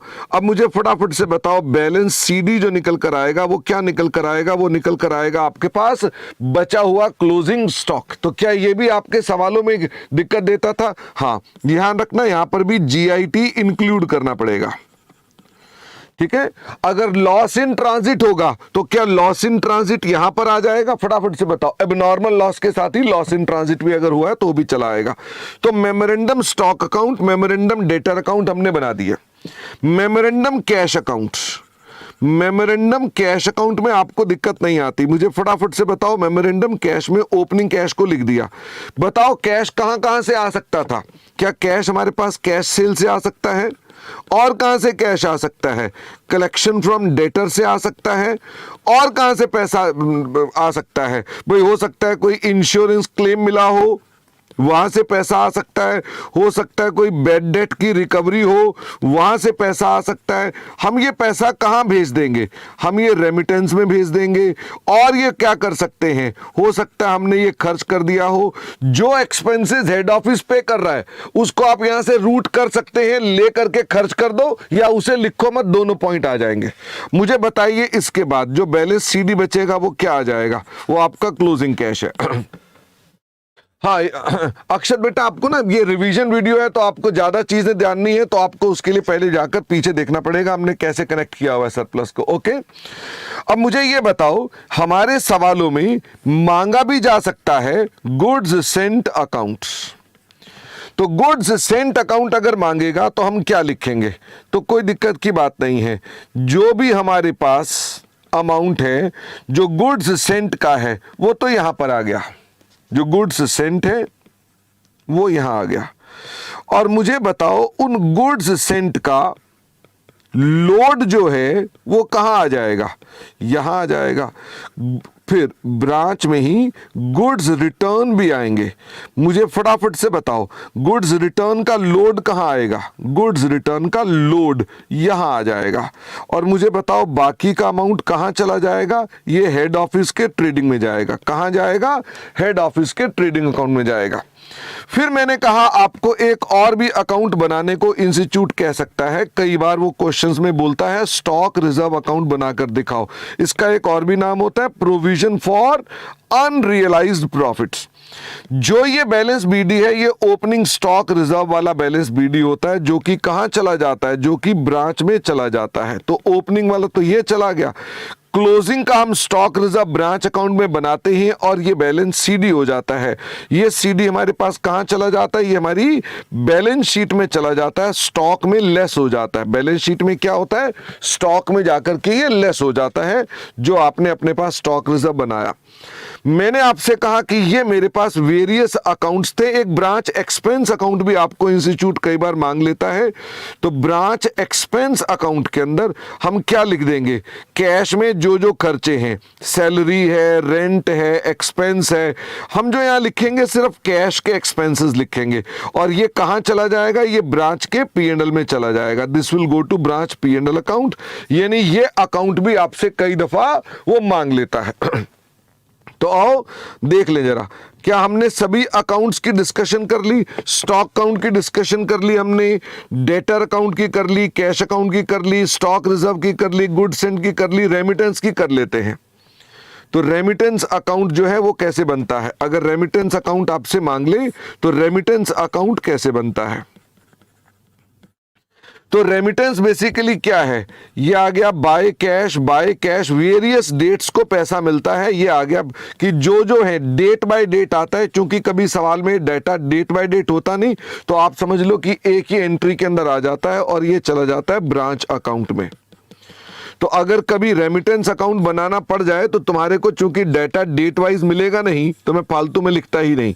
तो मैंने कहा आप अपने पास रेमिटेंस अकाउंट बनाने को बोले तो आप अपने पास अपना ये अकाउंट बना करके दिखा सकते हैं। बस इतना सही रेमिटेंस अकाउंट होता है। शायद ये किसी भी सवाल में अभी तक हमने बनाया नहीं था, किसी भी सवाल में। हमने कॉन्सेप्ट में डिस्कशन की थी बट किसी भी सवाल में ये आया नहीं था।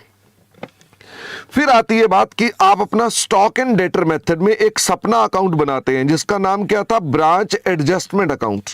ब्रांच एडजस्टमेंट में हम लिखते हैं ओपनिंग स्टॉक रिजर्व। मुझे फटाफट से बताओ ये ओपनिंग स्टॉक रिजर्व क्या है? ये एचओ का लोड है। ध्यान देना, एचओ का लोड मतलब मान लो 100 का माल है, 160 उसका आईपी है, 200 उसका सेलिंग प्राइस है, तो एचओ का लोड बताओ कितना होगा? अगर ये कॉस्ट है, ये आईपी है, ये सेलिंग प्राइस है, तो एचओ का लोड कितना होगा? फटाफट से बताओ। तो एचओ का जो लोड आएगा that will be stock into 60/160। हम इस तरह से कैलकुलेट करेंगे। तो आई होप आप इसको ना रीड कर पा रहे हैं कि एचओ ने क्या प्रॉफिट कमाया? 60 रुपए प्रॉफिट कमाया ऑन 160। मुझे ये बताओ, हेड ऑफिस ने गुड्स सेंट पर भी कुछ सपना लिया होगा, तो उसका भी हमने अपने पास लोड डाल दिया। फिर गुड्स रिटर्न्ड, क्या गुड्स रिटर्न्ड का हमारा सपना टूट गया? वो सपना टूट गया। टू शॉर्टेज, मुझे फटाफट से बताओ शॉर्टेज का भी क्या लोड आएगा? हाँ, ये कौन सी वाली शॉर्टेज है? Abnormal loss. और टू, क्या नॉर्मल लॉस की फुल अमाउंट यहां पर आएगा? फुल अमाउंट आएगा, नॉर्मल लॉस का फुल अमाउंट आएगा। यहां पर एक दो जगह आपको दिक्कत आ रही थी। सीए इंस्टीट्यूट ने अपनी मर्जी से कोई लॉस कभी कई बार बांट दिया, कई बार नहीं बांटा। आप जैसा मैं कह रहा हूं ऐसा करके आएंगे, ये करेक्ट है। वो कई बार गलत कर देते हैं, वो फिर नीचे नोट दे देते हैं इसका ऑल्टरनेटिव पॉसिबल है। आप जो मैं कह रहा हूं ऐसे ही करके आना है। मुझे ये बताए इसके बाद क्या क्लोजिंग स्टॉक का भी लोड निकलेगा? फटाफट से बताओ। हाँ, क्या ये विद गुड्स इन ट्रांजिट का लोड निकलेगा? The answer is yes. और क्या यहां सरप्लस भी निकल आएगा? The answer is yes. एक बच्चे ने मुझसे पूछा, बच्चे का नाम है अक्षत, वो कह रहा है ये सरप्लस को सेल्स के साथ जोड़कर बताना कि ये कैसे कैलकुलेट होता है। सेल्स में मैं ये सरप्लस ढूंढना चाहता हूं, इस फॉर्मूले से बताइए। इस सेल के अंदर लोड निकालना चाहता हूं, डाटा ऊपर दिया हुआ है, कॉस्ट 100, आईपी 160, सेलिंग प्राइस 200। तो मुझे बताओ हमने सेल पर कितना प्रॉफिट कमाया होगा? तो मेरे बच्चे ये देखो, हमने सेल पर कितना प्रॉफिट कमा लिया? 40 रुपए on a sale of how much? 200 rupees. Okay Akshat, हम इस प्रकार करते हैं। बेटा प्रैक्टिस करोगे तो बात बनेगी, मेरी बातों से आपके दिमाग में कुछ नहीं जाएगा। मुझे ये बताओ, इसके अलावा एक खाता और बनता है जिसका नाम क्या है? जिसका नाम है ब्रांच का P&L अकाउंट। यदि आप हेड ऑफिस के लेवल पे काम करते हैं तो आपको ब्रांच एडजस्टमेंट अकाउंट बनाना पड़ता है। अगर आप हेड ऑफिस के लेवल पे काम नहीं करते तो आपको सिर्फ और सिर्फ क्या बनाना पड़ता है? Branch P&L account. मेरे पास यहां पर क्या लिखा जाएगा साहब? बाय, जो यहां पर डिफरेंस आया था, मैंने ना यहां पर एक चीज सरप्लस यहां लिखना था और मैंने गलत जगह पर लिख दिया, और यहां जीपी लिखना था मुझको, मैंने जीपी को यहां पर लिख दिया। ये आ गया जीपी, बाय जीपी, ये मैंने लिख दिया जी इधर जीपी। अब मुझे फटाफट से ये बताओ, अगर मान लो आप हेड ऑफिस के लेवल पे काम करते, अगर आप हेड ऑफिस के लेवल पे काम करते तो आपका जीपी इधर आ जाएगा। पर अगर आप ब्रांच के लेवल पे काम करते तो आपको सीधा सीधा यही वाला सरप्लस यहां डाल देना है। बात समझ में आती है? जब ब्रांच लेवल पे काम करते हो तो you don't make the adjustment account, then you start directly at branch adjustment account, यहीं से सरप्लस स्टार्ट कर दोगे। मुझे बताओ एबनॉर्मल लॉस की यहां पर आएगी कॉस्ट। यदि आप ब्रांच के लेवल पे काम करते हो तो क्या आईपी आएगा, फटाफट से बताओ। अगर आप ब्रांच के लेवल पे काम कर रहे हो तो ये आईपी पर आएगा। इसके अलावा यहाँ एक्सपेंसेस जो किसने पे किए, हेड ऑफिस ने, या वो एक्सपेंसेस किसने पे किए, ब्रांच ने। क्या सारे के सारे एक्सपेंसेस भी आ जाएंगे? आप यहां उनको ब्रांच एक्सपेंस के नाम से दिखा दोगे। क्या डिस्काउंट भी आ जाएगा, क्या बेड डेट भी आ जाएंगे, क्या अलाउंस भी आ जाएंगे, और क्या नेट प्रॉफिट भी आ जाएगा? The answer is yes. हाँ, आर्यन कह रहे हैं ट्रेडिंग अकाउंट से जो जीपी आएगा उसको नहीं लेना इनके सब ब्रांच। आर्यन, अगर मान लो ब्रांच लेवल पे काम कर रहे हो तो ब्रांच एडजस्टमेंट अकाउंट बनेगा ही नहीं, तो फिर आपका जीपी कौन सा हो जाएगा? जो आप सरप्लस ऊपर निकालते थे ना, वही वाला सरप्लस यहां पर आ जाएगा। ओके, एबनॉर्मल लॉस की भी तो कॉस्ट आएगी। लिख तो दी बेटा देव, ये लिख दी एबनॉर्मल लॉस की कॉस्ट, सबसे ऊपर यही लिखी है। ठीक है, मुझे ये बताओ इसके अलावा थर्ड मेथड में ब्रांच ट्रेडिंग अकाउंट भी आपसे मांगा जा सकता है। क्या मांगा जा सकता है ब्रांच ट्रेडिंग अकाउंट? हाँ, जब आप हेड ऑफिस लेवल पे काम करते हैं तो सारा डाटा किस पर लेना, कॉस्ट प्राइस पर। अगर आप ब्रांच लेवल पे काम करते हैं तो बताओ सारा डाटा किस पर लेना, आईपी लेवल पर। मुझे फटाफट से बताओ ओपनिंग स्टॉक, अब आपका डिपेंड करता है ना कॉस्ट लेने के आईपी लेने, और कौन सा लेवल देखना है। क्या मैं ऑलरेडी चर्चा कर चुका हूं कौन सा लेवल देखना है? मैं आपको बता दिया कौन सा लेवल लेना है। ड्यूअल प्राइसिंग में ये लेवल लेते हैं वगैरह वगैरह, ये सब पहले मैं चर्चा करके ही आया हूं। ठीक है, आप अपने वीडियो को दोबारा देख लेंगे तो भी पता चल जाएगा। ओपनिंग स्टॉक आ गया, गुड्स सेंट आ गया, सेल्स यहां पर आ गई, सेल्स वही है, कैश वाली भी आ गई, क्रेडिट वाली भी आ गई, और क्या ये भी नेट ऑफ रिटर्न्स है? The answer is yes. Goods return वाले भी आ गए और क्लोजिंग स्टॉक वाला भी आ गया। क्या closing stock goods in transit के साथ है? हाँ, और डिफरेंस क्या आ गया? जीपी आ गया। इसमें कोई ज्यादा मत्थापच्ची नहीं होती। एबनॉर्मल लॉस अगर होगा तो एबनॉर्मल लॉस यहां पर भी आएगा। एबनॉर्मल लॉस अगेन अगर आप हेड ऑफिस लेवल पे काम कर रहे हैं तो कॉस्ट पे आएगा, ब्रांच लेवल पे काम कर रहे हैं तो आईपी पर आएगा। और मुझे बताइए क्या ब्रांच पीएनएल अकाउंट सेम है जो ऑलरेडी पहले बनाया है? ब्रांच पीएनएल सेम है जो हमने ऊपर ऑलरेडी बनाया था, वही वाला पीएनएल अकाउंट वापस से यहां पर बन जाएगा। क्या हमने अभी तक इतना ही सब कुछ पढ़ा है? बस यही पढ़ा है।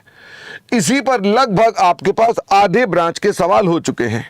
तो मैं आपके साथ अब गुड मॉर्निंग करके नई क्लास को स्टार्ट करना चाहता हूं। विकास कह रहा है कमीशन पेबल।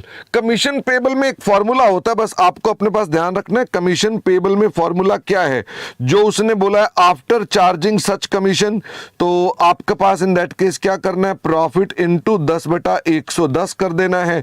और बिफोर चार्जिंग सच कमीशन तो प्रॉफिट इनटू 10/100 कर देना है। बाकी कोई और दिक्कत नहीं आती है। ठीक है, अनुष्का कह रहे हैं एक बार इसको स्क्रॉल कर दो। स्क्रॉल क्या करना है इसके अंदर? पन्ने कितने हैं, कितने हो गए? तो पन्ना नंबर 1 है, पन्ना नंबर 2 है, ये सब आपको मिल जाएंगे, चिंता मत करो। पन्ना नंबर 2 है, पन्ना नंबर 3 है, पन्ना नंबर 4 है, पन्ना नंबर 5 है। ओके, 5 पन्ने हैं। ओके, हाँ मोहम्मद उबैश, वैसे तो ये आप शेयर कर देना, मैं भी शेयर कर दूंगा। मेरी एक आखिरी पॉइंट बचा हुआ है जो हमारे इस टॉपिक को समाप्त कर देगा।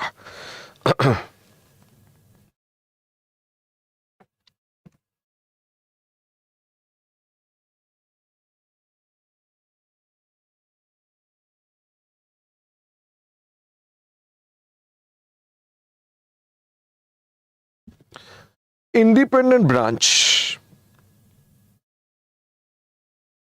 में एक काम क्या होता है कि आपको जर्नल एंट्रीज पूछ लेता है। एक काम क्या होता है? जर्नल एंट्रीज पूछ लेता है। I don't see any reason. क्या ये बिल्कुल कॉन्सेप्चुअल होता है? एक कॉन्सेप्चुअल जर्नल एंट्रीज होती है। वैसे मुझे बताना कि वो कॉन्सेप्चुअल जर्नल एंट्रीज भी जो हम करते हैं वो कौन कौन सी एंट्रीज होती हैं? जो हम कॉन्सेप्चुअल जर्नल एंट्रीज भी करते हैं वो कौन कौन सी एंट्रीज होती हैं? क्या उसमें आपके पास कई बार इन ट्रांजिट की एंट्रीज आ जाती हैं? मुझे फटाफट से बताओ उसकी एंट्री क्या बनती है? कब पूछ लेते हैं कई बार, तो हम अपने पास कह देते हैं goods in transit account debit to head office, या cash in transit account debit to branch, वैसे ये बताओ, इन ट्रांजिट की ये एंट्री कौन करता है? ये ब्रांच एंट्री करती है। और ये कौन एंट्री पास करता है? ये हेड ऑफिस करता है। ये आपका इंस्टीट्यूट अक्सर आपसे पूछ लेता है। इसके अलावा क्या कभी कभार आपसे वो एंट्रीज पूछ लेता है इन रिलेशन टू एलोकेशन? क्या वो आपसे एलोकेशन की एंट्रियां भी पूछ लेता है? हाँ, जैसे वो बोलता है हमारी कोई इनकम है वो एलोकेट करनी है, तो मुझे फटाफट से बताइए ब्रांच उसकी एंट्री क्या करती है। मैं वैसे ही आपसे पूछ रहा हूं कि अगर मान लो कोई इनकम हमने एलोकेट करनी है, तो एचओ टू इनकम, या अगर मुझे कोई एक्सपेंस एलोकेट करना है तो expense account debit to HO.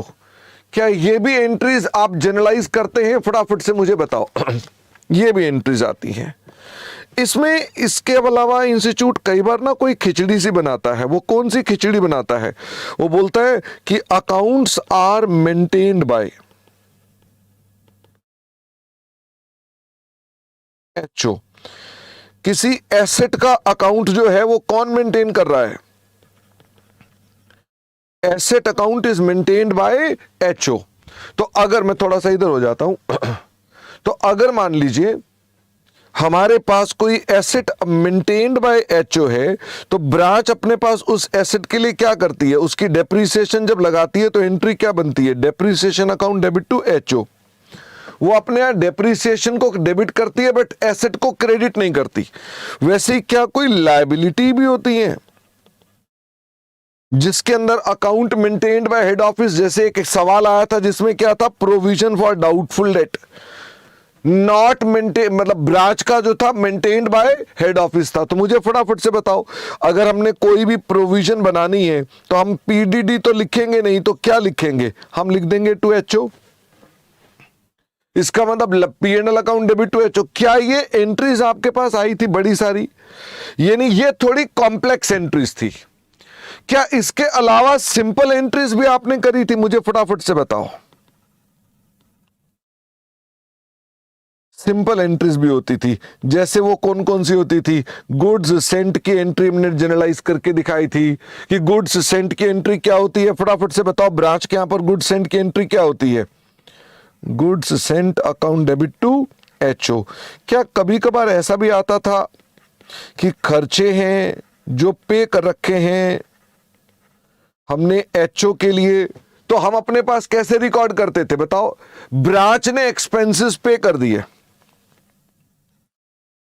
Branch paid expenses of head office, entry क्या बनेगी? ब्रांच ने पे कर दिए। तो इसमें भी दो मुद्दे आ जाते थे कि उन्होंने अभी तक एंट्री पास नहीं की, नॉट रिकॉर्डेड या रॉन्गली रिकॉर्डेड। तो बताइए जरा फटाफट से, उन्होंने रिकॉर्ड ही नहीं किया तो आप क्या करेंगे? उन्होंने रिकॉर्ड ही नहीं किया तो आप रिकॉर्ड करेंगे, आपके एंट्री डालेंगे HO account debit to cash. और अगर उन्होंने रॉन्गली खर्चे में डाल दिया है तो आप एंट्री क्या डालते थे? HO account debit to salary. याद आया आपको? एक आधी जगह तो उन्होंने गलत भी कर रखा था। यहां पर भी उन्होंने एक आधी जगह सवाल में ना, जहां नॉट रिकॉर्डेड था वहां उन्होंने रॉन्गली रिकॉर्डेड की एंट्री डाल रखी थी। बट ये गलतियां हो जाती है इंस्टीट्यूट से, हम इसको इतना ज्यादा सीरियसली लेते नहीं है। क्या इसके अलावा और भी कोई सिंपल एंट्रीज हो सकती है? मुझे लगता है बाकी सब बहुत सिंपल सिंपल एंट्रीज थी, उसके बारे में हम चर्चा नहीं कर रहे। क्या इंस्टीट्यूट एक एस्पेक्ट आपसे ये एग्जाम में पूछता है? एक एस्पेक्ट इंस्टीट्यूट आपसे ये पूछता है।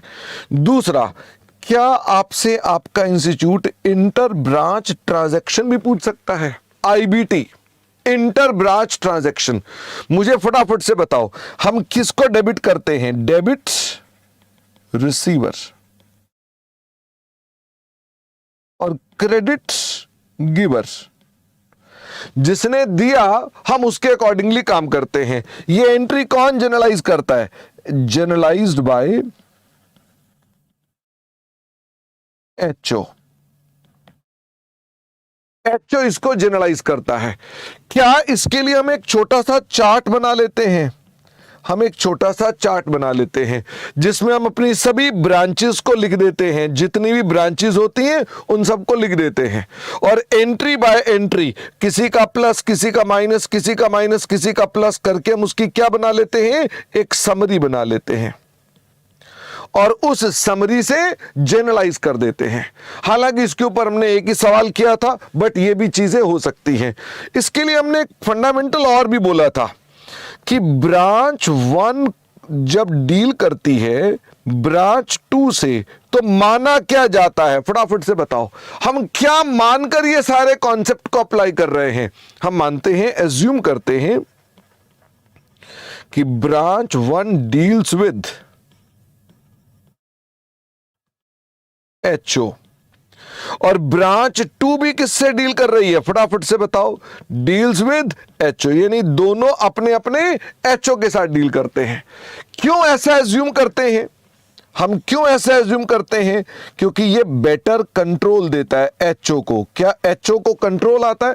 भाई वो कहता है तुम आपस में डील करोगे पर मेरे को बताओ, मेरे थ्रू करो, ताकि मेरे पास इंफॉर्मेशन आ जाए उसकी कि आप आपस में लेन देन कर रहे हो।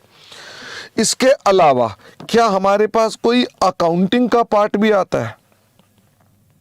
इंडिपेंडेंट ब्रांच में क्या कुछ अकाउंटिंग का पार्ट भी आता है? हाँ। अब मुझे फटाफट से बताओ, जब इसकी अकाउंटिंग होती है तो बताओ इसकी अकाउंटिंग किसके ऊपर होती है? At branch level. क्या आपको यह बात ध्यान रहेगी कि आप अपने पास सारा काम इंडिपेंडेंट में किस पर कर रहे होते हो? At branch level. इसका मतलब लोड का कोई चक्कर है कि नहीं है?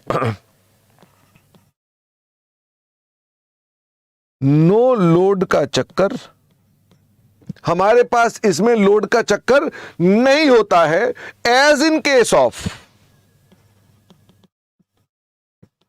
डिपेंडेंट। डिपेंडेंट में जैसा होता था वैसा इश्यू यहां नहीं आता है।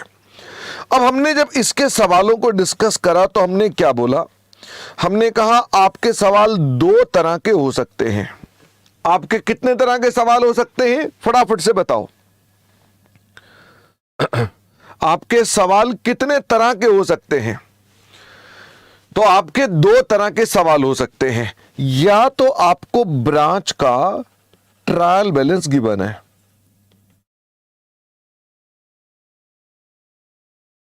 या क्या हो सकता है, फटाफट से बताओ। ब्रांच का ट्रायल बैलेंस गिवन है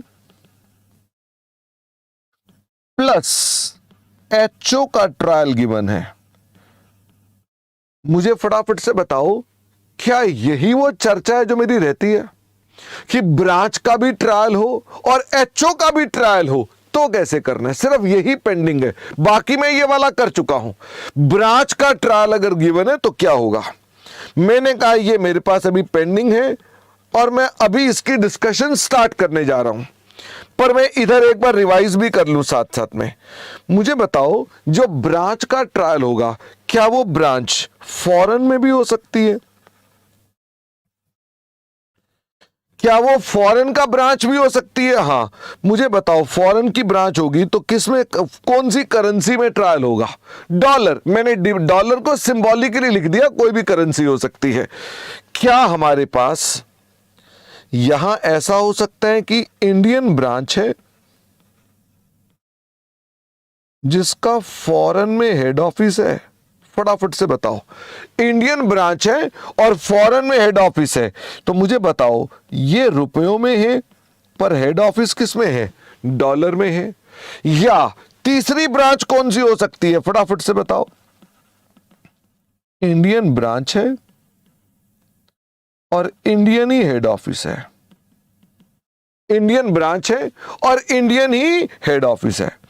सर दोनों फॉरेन के नहीं हो सकते? क्या आपके मन में ये तो नहीं आ रहा कि सर दोनों अगर फॉरेन के हो, दोनों फॉरेन के हो तो तुम इंडिया में ऐसी तैसी क्यों करा रहे हो भाई? कुछ ना कुछ तो इंडिया का होगा ना। दोनों फॉरेन के कर देंगे तो चर्चा क्यों होगी हमारी? ठीक है, मुझे ये बताओ, फॉरेन का ब्रांच हो या फॉरेन का कुछ भी हो, इनमें से कोई भी कुछ हो, तो मैंने आपसे क्या बोला था, हमें अपने पास क्या करना चाहिए? हमें सबसे पहले अपनी जर्नल एंट्रीज पास कर देनी चाहिए फॉर एडजस्टमेंट्स। क्या आपको याद है? हमें अपनी जर्नल एंट्री पास कर देनी चाहिए फॉर एडजस्टमेंट्स। ध्यान देना, एडजस्टमेंट्स मतलब जो आपके ट्रायल के अंदर एडजस्टमेंट होनी चाहिए उनको कर दो। तो हमने अपने पास उनको एडजस्ट कर दिया। अब मुझे फटाफट से बताओ, एडजस्ट होने के बाद आपको क्या करना पड़ेगा? अगर फॉरेन की ब्रांच है तो आपको AS11 के रूल्स लगाकर क्या करना है? उन्हें कन्वर्ट करना है। AS11 के क्या लगाने हैं? रूल्स, और आपने उसे कन्वर्ट करना है। इसमें क्या कन्वर्ट होगा? डॉलर किस में बनेंगे? रुपयों में। क्या ये सीधा कन्वर्जन होगा? फटाफट से बताओ, क्या ये सीधा कन्वर्जन होगा? हाँ, सीधा कन्वर्जन का मतलब क्या हो गया? मल्टीप्लाई। हम उसको मल्टीप्लाई करेंगे। अच्छा, अगर मान लो हमारे पास, अच्छा ये कन्वर्ट जो करोगे, क्या ये ट्रायल आफ्टर एडजस्टमेंट है? ट्रायल आफ्टर एडजस्टमेंट, यानी जो ट्रायल बैलेंस है उसके अंदर एडजस्टमेंट करने के बाद कन्वर्ट कर रहे हैं। हाँ, अच्छा मुझे ये बताओ, यदि मान लीजिए आपके पास इंडिया की ब्रांच है और आपका फॉरेन में हेड ऑफिस है, तो क्या ऐसे में हमें मानते हुए कि विदेशों में भी AS11 है, कायदे से यहां पर कौन सा स्टैंडर्ड लगना चाहिए? फॉरेन का AS लगना चाहिए ना भाई। आपको अपने पास किसका यहां पर रूल लगाने चाहिए? मुझे फॉरेन के रूल लगाने चाहिए। AS11 थोड़ा ना लगना चाहिए। अगर हेड ऑफिस फॉरेन का है तो कौन कंसोलिडेट कर रहा है? फटाफट से बताओ। हेड ऑफिस फॉरेन में है तो हु इज कंसोलिडेटिंग? फॉरेन के लोग कंसोलिडेट कर रहे हैं। वो कंसोलिडेशन एज पर AS11 करेंगे क्या? वो AS11 को क्यों मानेंगे? वो अपने स्टैंडर्ड्स मानेंगे। पर हम लोग चूंकि एग्जाम के एंगल से तैयारी कर रहे हैं तो हम क्या एज्यूम कर लेते हैं कि फॉरेन में भी क्या है? हम मान लेते हैं फॉरेन में भी AS11 है। क्या यहां पर भी हम कन्वर्ट करेंगे? मुझे बताओ। हां, मुझे ये बताना, क्या जो ट्रायल बैलेंस लेंगे वो आफ्टर एडजस्टमेंट लेंगे? The answer is yes. लेकिन सावधानी के साथ मुझे बताना, क्या यह सीधा कन्वर्ट होगा कि उल्टा कन्वर्ट होगा? यह उल्टा कन्वर्ट होगा। मुझे फटाफट से बताओ, जब उल्टा कन्वर्ट होगा तो आपको क्या करना है? आपको डिवाइड करना पड़ेगा। ओके, अच्छा अगर मान लो सब कुछ इंडिया में ही है तो क्या आपको अपने पास कुछ कन्वर्ट करने की आवश्यकता है? क्या आपको किसी को कन्वर्ट करने की आवश्यकता है? अगर सब कुछ इंडिया में ही है तो कुछ कन्वर्ट करने की आवश्यकता नहीं होती है।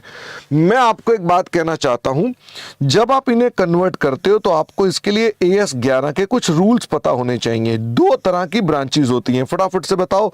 एक कौन सी ब्रांच होती है? ईफो ब्रांच। एक होती है नीफो ब्रांच। मुझे फटाफट से ये बताओ, ईफो ब्रांच मतलब फुल फॉर्म है इंटीग्रल फॉरेन ऑपरेशन, और नीफो का मतलब हो गया नॉन इंटीग्रल फॉरेन ऑपरेशन। मुझे ये बताइए, ईफो ब्रांच हमारे बिजनेस की क्या है? Extension of business. क्या ब्रांच हम ही से गुड्स लेती है और सेल करती है? फटाफट से बताइए। और नीफो में क्या ब्रांचेस काफी हद तक इंडिपेंडेंटली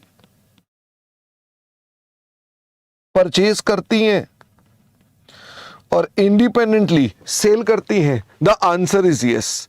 नीफो में इंडिपेंडेंटली परचेज सेल मतलब उनका हमारे धंधे से कोई लेना देना नहीं है। वो खुद ही परचेज करती हैं और खुद ही सेल करती है। मतलब अमेरिका में हमारी क्या है? गोलगप्पे की दुकान है। और नीफो का मतलब क्या हो गया? अमेरिका में हमारी यही CA क्लासेस की दुकान है। बात समझ में आती है? तो दोनों में अंतर यह आ जाता है। बेस्ट अजम्पशन कौन सी मानी जाती है? बेस्ट अजम्पशन अगर क्वेश्चन में नहीं लिखा होता तो हम ईफो की मानते हैं कि वो ईफो है। मुझे ये बताओ, इसमें रूल्स कौन से लगाने पड़ते हैं? रूल्स बड़े सिंपल से हैं।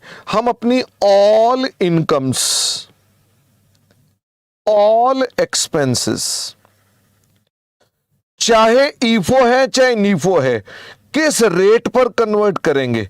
ट्रांजैक्शन डेट के रेट पर कन्वर्ट करेंगे। ऑल इनकम ऑल एक्सपेंसेस, चाहे ईफो है चाहे नीफो है, किस रेट पर कन्वर्ट करेंगे? ट्रांजैक्शन रेट पर। दैट इज ओपनिंग स्टॉक किस पर कन्वर्ट होगा, फटाफट से बताओ। ओपनिंग स्टॉक किस पर कन्वर्ट होगा?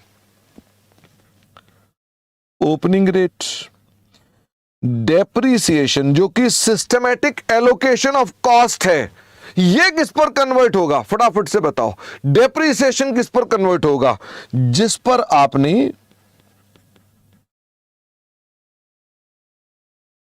पीपीई कन्वर्ट किया है, जिस पर आपने पीपीई को कन्वर्ट किया है, ओके, उस पर आएगा। अच्छा, बैलेंस जो खर्चे होते हैं, अगर उनका रेट ढूंढ सकते हो, फटाफट से बताओ। जैसे एक क्वेश्चन आया था कमीशन, कि अगर आपको पता है कमीशन लास्ट डे लगी है तो लास्ट डे का रेट है, अगर पता है तो क्या रेट लगाओगे? फिर तो अगर पता है तो उसका रेट लगेगा, नहीं पता है तो कौन सा रेट लगेगा, फटाफट से बताओ। Average rate.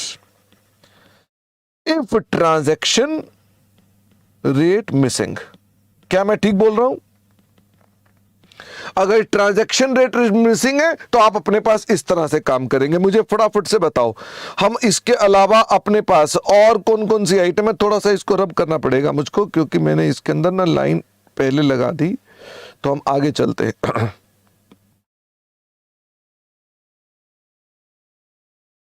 मुझे यह बताओ, जो आपके पास मॉनेटरी आइटम्स होती हैं, मॉनेटरी आइटम्स कौन सी होती हैं?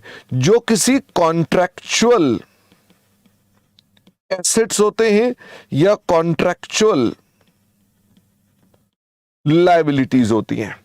मुझे बताओ, इनके लिए कौन सा रेट लगाना है? इनके लिए आपने हमेशा क्लोजिंग रेट लगाना है। अच्छा, जो आइटम्स इंटर कंपनी या inter branch, inter head office होती हैं, जो ब्रांच और हेड ऑफिस में होती हैं, उनके लिए कौन सा रेट लेना है? Refer HO books. एचओ के बुक्स में वो रेट मिल जाएगा। और मुझे बताओ, पीपीई के लिए कौन सा रेट लेना है? पीपीई के लिए, इन द केस ऑफ ईफो के केस में पीपीई का रेट कौन सा लेना है? ये रेट लेना है आपने अपने पास एट डेट ऑफ परचेज। अच्छा, और नीफो में कौन सा लेना है, फटाफट से बताओ। नीफो में कौन सा रेट लेना है, फटाफट से बताओ। तो नीफो में लेना है एट क्लोजिंग रेट। क्या यही कॉन्सेप्ट स्टॉक पर भी लगता है, फटाफट से बताओ। क्या यही कॉन्सेप्ट स्टॉक पर भी लगता है? हाँ, डेट ऑफ परचेज का रेट चाहिए, और अगर मान लीजिए नीफो होगा तो मुझे बताओ किस पर चाहिए? क्लोजिंग रेट पर चाहिए। यदि मान लो हमारे पास कोई भी आइटम पीपीई की या स्टॉक की, ये एनआरवी पर है, तो इनके लिए रेट कौन सा यूज होगा, फटाफट से बताओ। अगर ये एनआरवी पर है तो रेट कौन सा होगा? On the date of NRV, यानी सरल भाषा में कहें तो क्लोजिंग रेट हो गया इसके अंदर। कमीशन बैलेंस में आएगा स्नेहा, कमीशन बेटा लायबिलिटी में आ गई ना, कॉन्ट्रैक्चुअल लायबिलिटी में आ गया, तो ये किस पर आ गया? क्लोजिंग रेट पर। और कमीशन इस वाले बैलेंस की अगर आप बात कर रहे हैं तो इस बैलेंस में आ जाएगा, और इसका ट्रांजैक्शन रेट पता है तो आप वो रेट लगाएंगे, अगर नहीं पता होता तो मैं एवरेज रेट लगाता। कमीशन लास्ट डे पर लगती है तो लास्ट डे का रेट लगेगा। मुझे ये बताओ, इतने के बाद भी आपके ट्रायल में डिफरेंस आ सकता है। ईफो और नीफो में जो डिफरेंस आता है वो क्या होता है? ईफो में अगर डिफरेंस आता है तो उस डिफरेंस को हम क्या बोलते हैं? उस डिफरेंस को बोलते हैं एक्सचेंज डिफरेंस, जो कि किसकी आइटम है? जो item of P and L है। और मुझे ये बताओ, नीफो में जो ये आता है उसको हम क्या बोलते हैं? Foreign exchange translation reserve, foreign currency translation reserve भी बोलते हैं इसको। फॉरेन करेंसी या foreign exchange translation reserve, full form आपको क्लास में लिखवा रखी है। और ये आइटम किसकी होती है? ये आइटम ऑफ बैलेंस शीट होती है, जो कि बैलेंस शीट में सीधा रिजर्व एंड सरप्लस में चली जाती है। लायबिलिटी भी तो नीफो में क्लोजिंग रेट पर आएगी। हाँ, तो आ गई ना बेटा, वो लायबिलिटी तो क्लोजिंग पर आ ही गई, क्योंकि मॉनेटरी आइटम लिख दिया तो सारी क्लोजिंग पर आ गई। लायबिलिटीज आर ऑल कॉन्ट्रैक्चुअल, तो क्लोजिंग रेट पर अपने आप आ गई। ओके, मुझे ये बताओ, क्या आपकी अगर देसी ब्रांच हो, इंडियन ब्रांच हो, तो क्या ये इश्यू आता है उसमें? क्या अगर देसी ब्रांच हो तो आपको ये कन्वर्ट करना पड़ता है? फिर आपको कन्वर्ट ही नहीं करना पड़ता। अब मुझे ये बताओ, once your trial has been converted, क्या इसके बाद अब आपके पास इंडियन ट्रायल दिख रहा है? फटाफट से बताओ भाई। चाहे ईफो था उसका भी इंडियन ट्रायल बन गया, चाहे आपका नीफो था उसका भी इंडियन ट्रायल बन गया, और अगर मान लीजिए आपकी ब्रांच ही इंडियन में थी तो क्या आपका ट्रायल तब भी इंडिया में ही आ रहा होगा? फटाफट से बताइए। नाउ व्हाट योर इंस्टीट्यूट में आस्क यू, फटाफट से बताओ आपका इंस्टीट्यूट आपसे क्या कह सकता है? वो आपसे कह सकता है ब्रांच के फाइनल अकाउंट्स बनाकर दिखाओ। क्या ब्रांच के फाइनल अकाउंट बना दोगे? हाँ, बताइए। जब इंडियन रुपी में आपने काम किया है तो क्या ट्रायल बैलेंस भी रुपी में बन जाएगा? The answer is yes. ध्यान रखने वाली बात यह है, कई बार अगर स्टॉक मिसिंग होता है, मुझे फटाफट से बताओ, अगर स्टॉक मिसिंग है तो क्या आपको ट्रायल बैलेंस आफ्टर एडजस्टमेंट लेना है?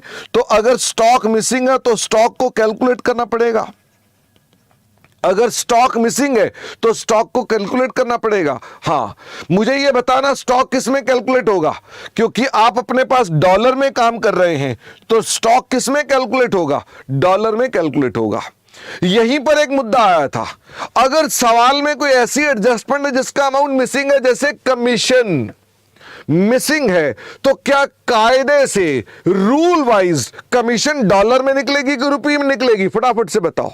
अगर मान लीजिए आपके पास कमीशन मिसिंग है तो एडजस्टमेंट करनी है मुझको, तो बताओ कमीशन किस में निकलेगी? कमीशन डॉलर में निकलेगी।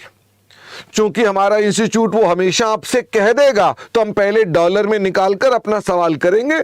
फिर भी मैंने आपको एक पॉइंट बताया था कि अगर मान लो इंस्टीट्यूट आपको कमीशन का अमाउंट ना दे तो आप ऐसे में फिर डॉलर में मत करना, उस कमीशन को कब एडजस्ट कर लेना? बाद में एडजस्ट कर लेना। ट्रायल में एडजस्ट मत करना, बाद में एडजस्ट कर लेना।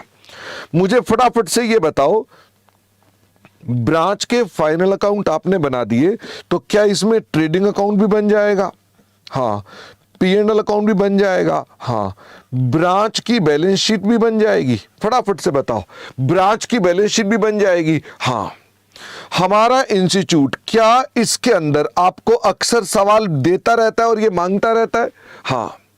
मैंने आपको इतना करने के बाद एक और भी बात बताई थी कि इंस्टीट्यूट आपसे क्या क्या मांग सकता है इसके अलावा। क्या इंस्टीट्यूट आपसे इनकॉर्पोरेशन की एंट्रीज भी मांग सकता है? क्या इंस्टीट्यूट आपसे इनकॉर्पोरेशन की एंट्रीज भी मांग सकता है? हाँ, मुझे फटाफट से बताओ इनकॉर्पोरेशन की एंट्रियां क्या होती हैं? हम ब्रांच के एसेट्स को अपने एसेट बोल देते हैं तो एंट्री क्या बनती है? ब्रांच के assets account debits to branch account. क्या उसकी लायबिलिटीज को भी अपनी लायबिलिटी बना देते हैं? Branch account debit to branch liabilities. क्या उसके प्रॉफिट को भी अपना प्रॉफिट बता देते हैं? फटाफट से बताओ। हम कहते हैं उसका प्रॉफिट भी हमारा प्रॉफिट हुआ, branch account debit to P&L। पर यहां पर भी क्या इंस्टीट्यूट थोड़ी बदतमीजी पर आ जाता है, कह रहा है मेरे को whole of the trial balance incorporate करना है, तो इन दैट केस आप ये एंट्री नहीं करते हो, इसकी जगह पर कौन सी एंट्री करते हो? आप ब्रांच टू P&L की एंट्री की जगह कौन सी एंट्री करते हो? आप कहते हो उसके सारे के सारे खर्चे, cost of goods sold, account debit to branch, ये ले लो, और ब्रांच अकाउंट डेबिट टू उसकी सारी की सारी इनकम ले लो। तो क्या आप अपने पास इंस्टेड ऑफ टेकिंग प्रॉफिट्स, क्या आप उसके सारे के सारे खर्चों को अपने साथ जोड़ लेते हो, सारी की सारी इनकम को जोड़ लेते हो? The answer is yes. क्या आपको याद है ये सब आपने किया हुआ है? ये सब आपने अपने पास किया हुआ है। दीपांशु कह रहे हैं क्या इन कॉर्पोरेशन में FCTR भी ले लेंगे? The answer is yes, all the items ले लेंगे। ओके, अब मुझे फटाफट से ये बताओ, क्या आपसे आपका इंस्टीट्यूट कभी कभार इसमें ब्रांच अकाउंट भी मांग सकता है? क्या आपसे आपका इंस्टीट्यूट ब्रांच अकाउंट भी मांग सकता है? बिल्कुल मांग सकता है। तो ब्रांच अकाउंट बनाने में कभी आफत नहीं होती, बताओ क्या? क्या इसका बैलेंस बीडी ब्रांच अकाउंट का वही होगा जो उसने दिया होगा? उसने ऑलरेडी दे रखा है तो उसको ले लेंगे। क्या मैं उसके सारे के सारे करंट जो जितने उसके एसेट्स हैं, क्लोजिंग एसेट्स, वो ले लूंगा और क्लोजिंग लायबिलिटी ले लूंगा और उसका प्रॉफिट ले लूंगा? क्या मेरे पास ब्रांच अकाउंट अपने आप टैली हो जाएगा? मेरे यहां ब्रांच अकाउंट अपने आप टैली हो जाएगा। मेरा आपसे सवाल है, क्या स्टॉक रिजर्व कैंसिल होगा? फटाफट से बताओ। No stock reserve cancellation. वो अभी हम नहीं करेंगे क्योंकि हम किसके लेवल पे काम कर रहे हैं? अभी हम ब्रांच के कंटेक्स्ट में काम कर रहे हैं। क्या ऊपर वाले में भी जो ट्रेडिंग अकाउंट बनाया था ये एट कॉस्ट है कि एट आईपी है? मैं भूल गया। जो ऊपर वाला ट्रेडिंग अकाउंट बनाया है ये एट कॉस्ट है कि एट आईपी है? ऑफ कोर्स ये भी एट आईपी है। हर चीज एट आईपी चल रही है। अच्छा, ये जो स्टॉक निकाला था, ये स्टॉक भी किस पर निकाला था? ये जो स्टॉक मिसिंग था ये भी किस पर निकाला हुआ है? एट आईपी निकाला हुआ है। मुझे फटाफट से बताओ। मैं आपके साथ एक बात करना चाहता हूं, कर सकता हूं कि नहीं कर सकता हूं? हाँ सर आप करो ना, कोई दिक्कत की बात नहीं है। मैं आपको बताना चाहता हूं कि आपने ऑलरेडी एक क्वेश्चन किया था। क्वेश्चन नंबर था 30 एंड 47। मुझे फटाफट से एक बार क्वेश्चन देखो। 37 क्वेश्चन 30 खाली एक देख लो। 30 नंबर क्वेश्चन फटाफट से बताओ। क्वेश्चन 30 एंड 47 में आप 30 नंबर देख लो। तो क्वेश्चन नंबर 30, आप सब बच्चे मेरे साथ साथ आओ और देखो। क्या कानपुर ब्रांच का ट्रायल बैलेंस दिया हुआ है? कानपुर ब्रांच का ट्रायल बैलेंस दिया हुआ है और हेड ऑफिस लखनऊ में है। तो बताओ ये कौन सा क्वेश्चन है? ब्रांच भी इंडिया में है और हेड ऑफिस भी इंडिया में है। हमारे उस चार्ट में ये कौन सा क्वेश्चन है? हमारे उस चार्ट में कौन सा क्वेश्चन है? थर्ड वाला। क्या आपको इसमें कोई कन्वर्जन का झमेला है? फटाफट से बताओ, क्या इसमें कोई कन्वर्जन का झमेला है? The answer is no. इसमें कोई कन्वर्जन का झमेला नहीं है। क्या इसमें भी एडजस्टमेंट्स हो सकती हैं? फटाफट से बताओ, क्या इसमें भी एडजस्टमेंट्स हो सकती हैं? भाई डॉलरों में नहीं होंगी, रुपयों में होंगी। The answer is yes. क्या सवाल में दो एडजस्टमेंट दी हुई थी? एक तो लिखा था कोई खर्चों की एंट्री डालनी है, एक लिखा था कोई गुड्स इन ट्रांजिट की एंट्री डालनी है। क्या वो दोनों एंट्री आपने नंबर 1 पे कर दी? बोलो ना हाँ के ना। वो दोनों एंट्री आपने नंबर 1 पे कर दी। क्या आपने कन्वर्टेड ट्रायल बनाया था? फटाफट से बताओ। बना सकते थे कि आप बोलते नहीं नहीं सर हम दोबारा ट्रायल बनाएंगे, ये दो एडजस्टमेंट डाल करके दोबारा ट्रायल बनाएंगे। क्या आप तो स्मार्ट बच्चे हो? ट्रायल को बगैर बनाए क्या एडजस्टमेंट को सीधा फाइनल अकाउंट में एडजस्ट कर सकते हो? फटाफट से बताओ। ट्रायल कन्वर्जन तो चाहिए नहीं आपको। तो क्या हमने इस क्वेश्चन को जब सॉल्व किया था तो सीधा ही कन्वर्जन के बगैर ट्रेडिंग प्रॉफिट एंड लॉस बना दिया था? जल्दी से बताओ हाँ के ना। ये किस पे बनाया था? आईपी पर या कॉस्ट पर? किस पर बनाया था? आईपी पर ही बनाया था हमने। ये सारा का सारा हमने की। क्या वो एडजस्टमेंट की एंट्रियां इसमें डाल दी थी? क्या ये एडजस्टमेंट की एंट्रियां हमने इसमें ऑलरेडी डाल दी थी? वो हमने इसके अंदर ऑलरेडी डाल दी थी। क्या इंस्टीट्यूट ने इसमें ब्रांच अकाउंट मांगा था? फटाफट से बताओ। क्या इंस्टीट्यूट ने इसमें ब्रांच अकाउंट मांगा था? शायद नहीं मांगा था, एंट्रियां मांगी हुई थी। देख लेना एक बार, नहीं मांगा हुआ था। मतलब अब मैं ये तो नहीं कह सकता ना बेटा ब्रांच अकाउंट क्यों नहीं मांगा था। उसने एंट्रियां मांग ली थी और एंट्रियां भी कौन सी वाली मांगी थी? फटाफट से बताओ। उसने एंट्रियां कौन सी वाली मांग ली थी? Whole of the trial balance की एंट्रियां मांग ली थी। तो क्या आपको याद आ गया जो हमने किया था कोई कॉम्प्लेक्स है या आपका टॉपिक इतना बड़ा है, इतना बड़ा है कि आप भूल जाते हैं कि यार भाई साहब इसमें क्या था, भूल जाते, और कुछ नहीं होता है। मुझे फटाफट से बताओ क्या आपने बड़े सारे क्वेश्चन ऐसे भी किए जहां इंडिपेंडेंट ब्रांच है, फॉरेन का हेड ऑफिस है? फटाफट से मुझे बताओ कौन कौन से क्वेश्चंस थे जो आपने यहां पर किए थे। ये थे क्वेश्चन नंबर्स 22, 35, 37, 42, 43, 44। मुझे बताओ इन सवालों में जो आपने ये वाले किए थे, इन सवालों में कोई वैसे आफत थी? मोस्ट ऑफ द क्वेश्चन में आपको सवाल का एक भाग ही दिया हुआ था। बताओ क्या दिया हुआ था? ट्रायल, कुछ एक में कोई एडजस्टमेंट दी हुई थी, कुछ जगहों पर सैलरी आउटस्टैंडिंग की और पता नहीं क्या क्या दिया हुआ था। क्या आपने उन्हें कन्वर्ट किया था? आपने उन्हें कन्वर्ट कर दिया था। फटाफट से बताओ, क्या डिवाइड किया था कि मल्टीप्लाई किया था? डिवाइड करके किया था। और अगर मान लो क्वेश्चन थे तो क्या रूल्स यही लगाए थे? ईफो नीफो के रूल्स लगाए थे आपने, इन्हीं रूल्स के हिसाब से आपने कन्वर्ट कर दिया था। और फिर कन्वर्ट करने के बाद क्या उन क्वेश्चनों में आमतौर पे इतना तक ही मांगा हुआ था? वैसे तो मेरे हिसाब से मोस्टली वो कन्वर्ट करके ही छोड़ रहा था। क्या ऐसा था? वो मोस्टली क्वेश्चन में कहता था ट्रायल कन्वर्ट करो और बस काम खत्म।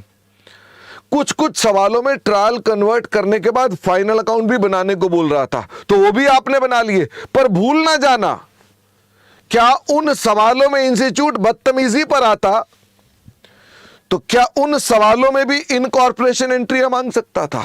हाँ, उन सवालों में भी ब्रांच अकाउंट मांग सकता था, बिल्कुल मांग सकता था। मांगा नहीं हुआ।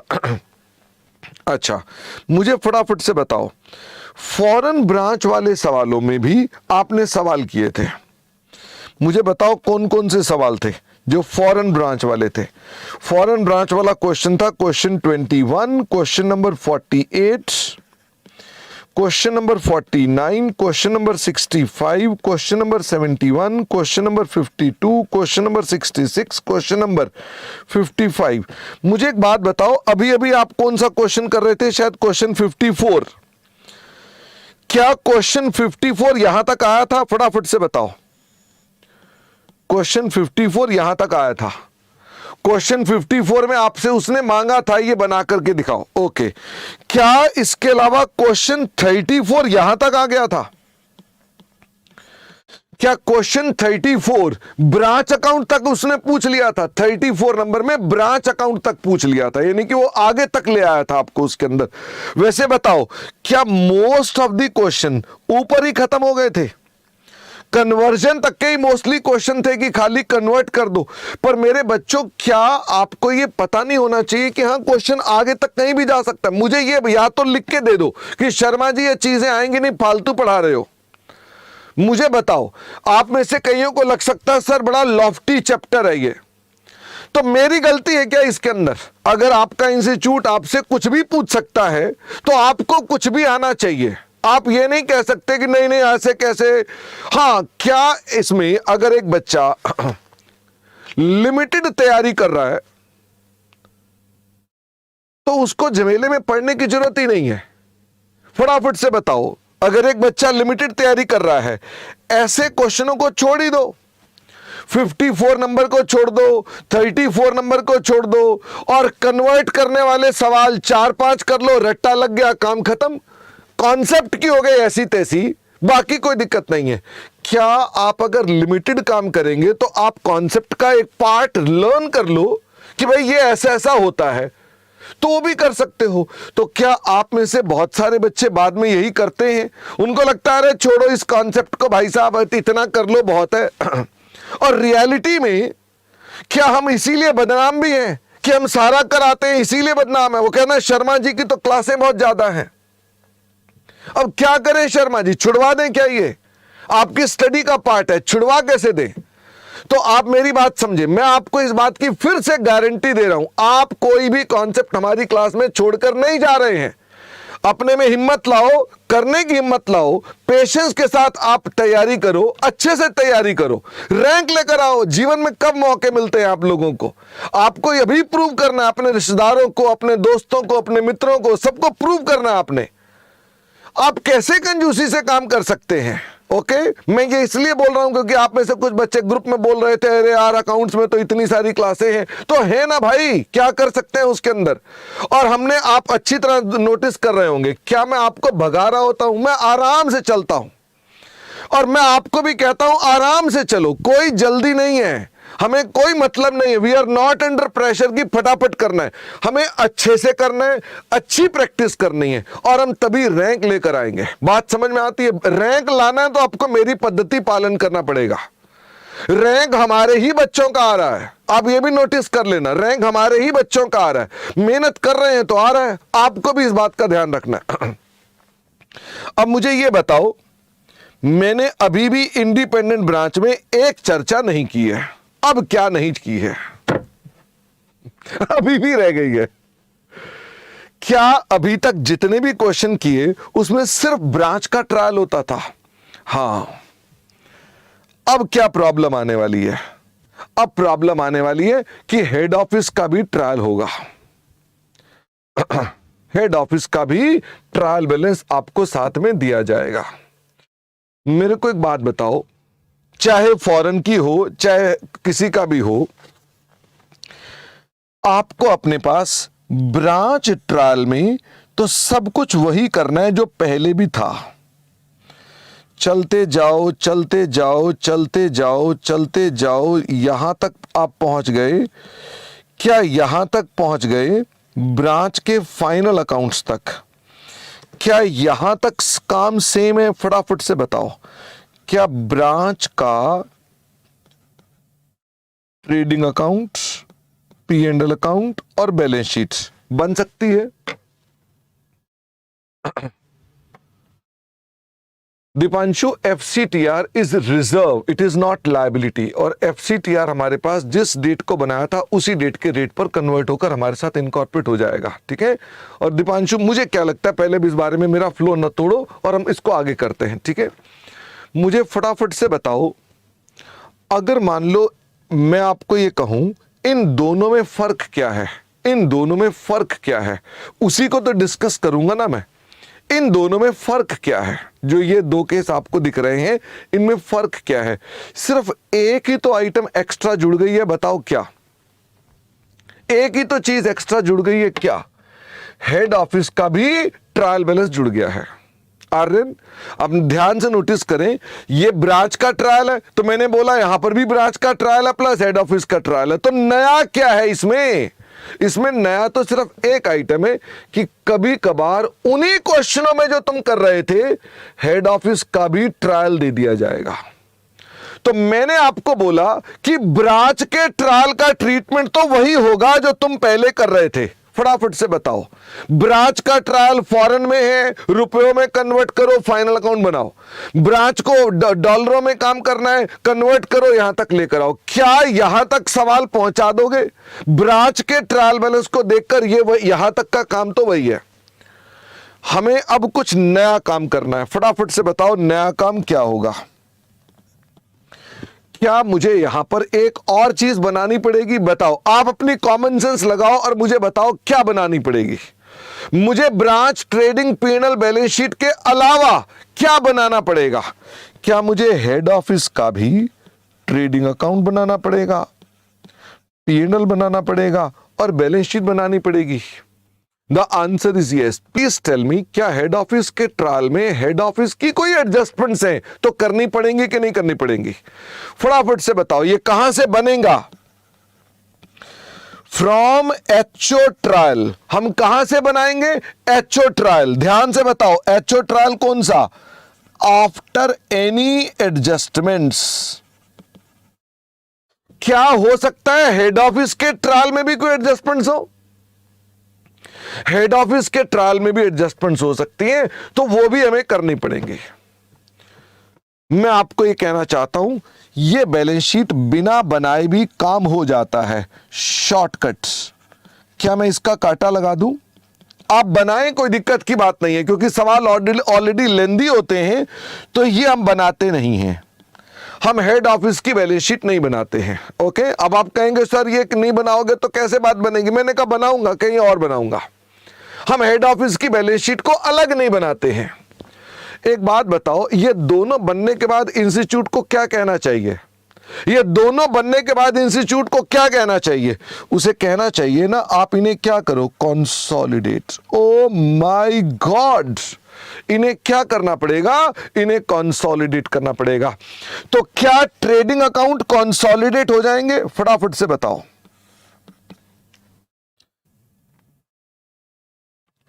एक बार जो कल हमने पढ़ा था उसको रिवाइज कर ले, जो हमने कल पढ़ा था। मुझे फटाफट से बताइए, हमने आपको कहा कि जो हमारे पास अगर हेड ऑफिस का भी ट्रायल बैलेंस हो और ब्रांच का भी ट्रायल बैलेंस हो,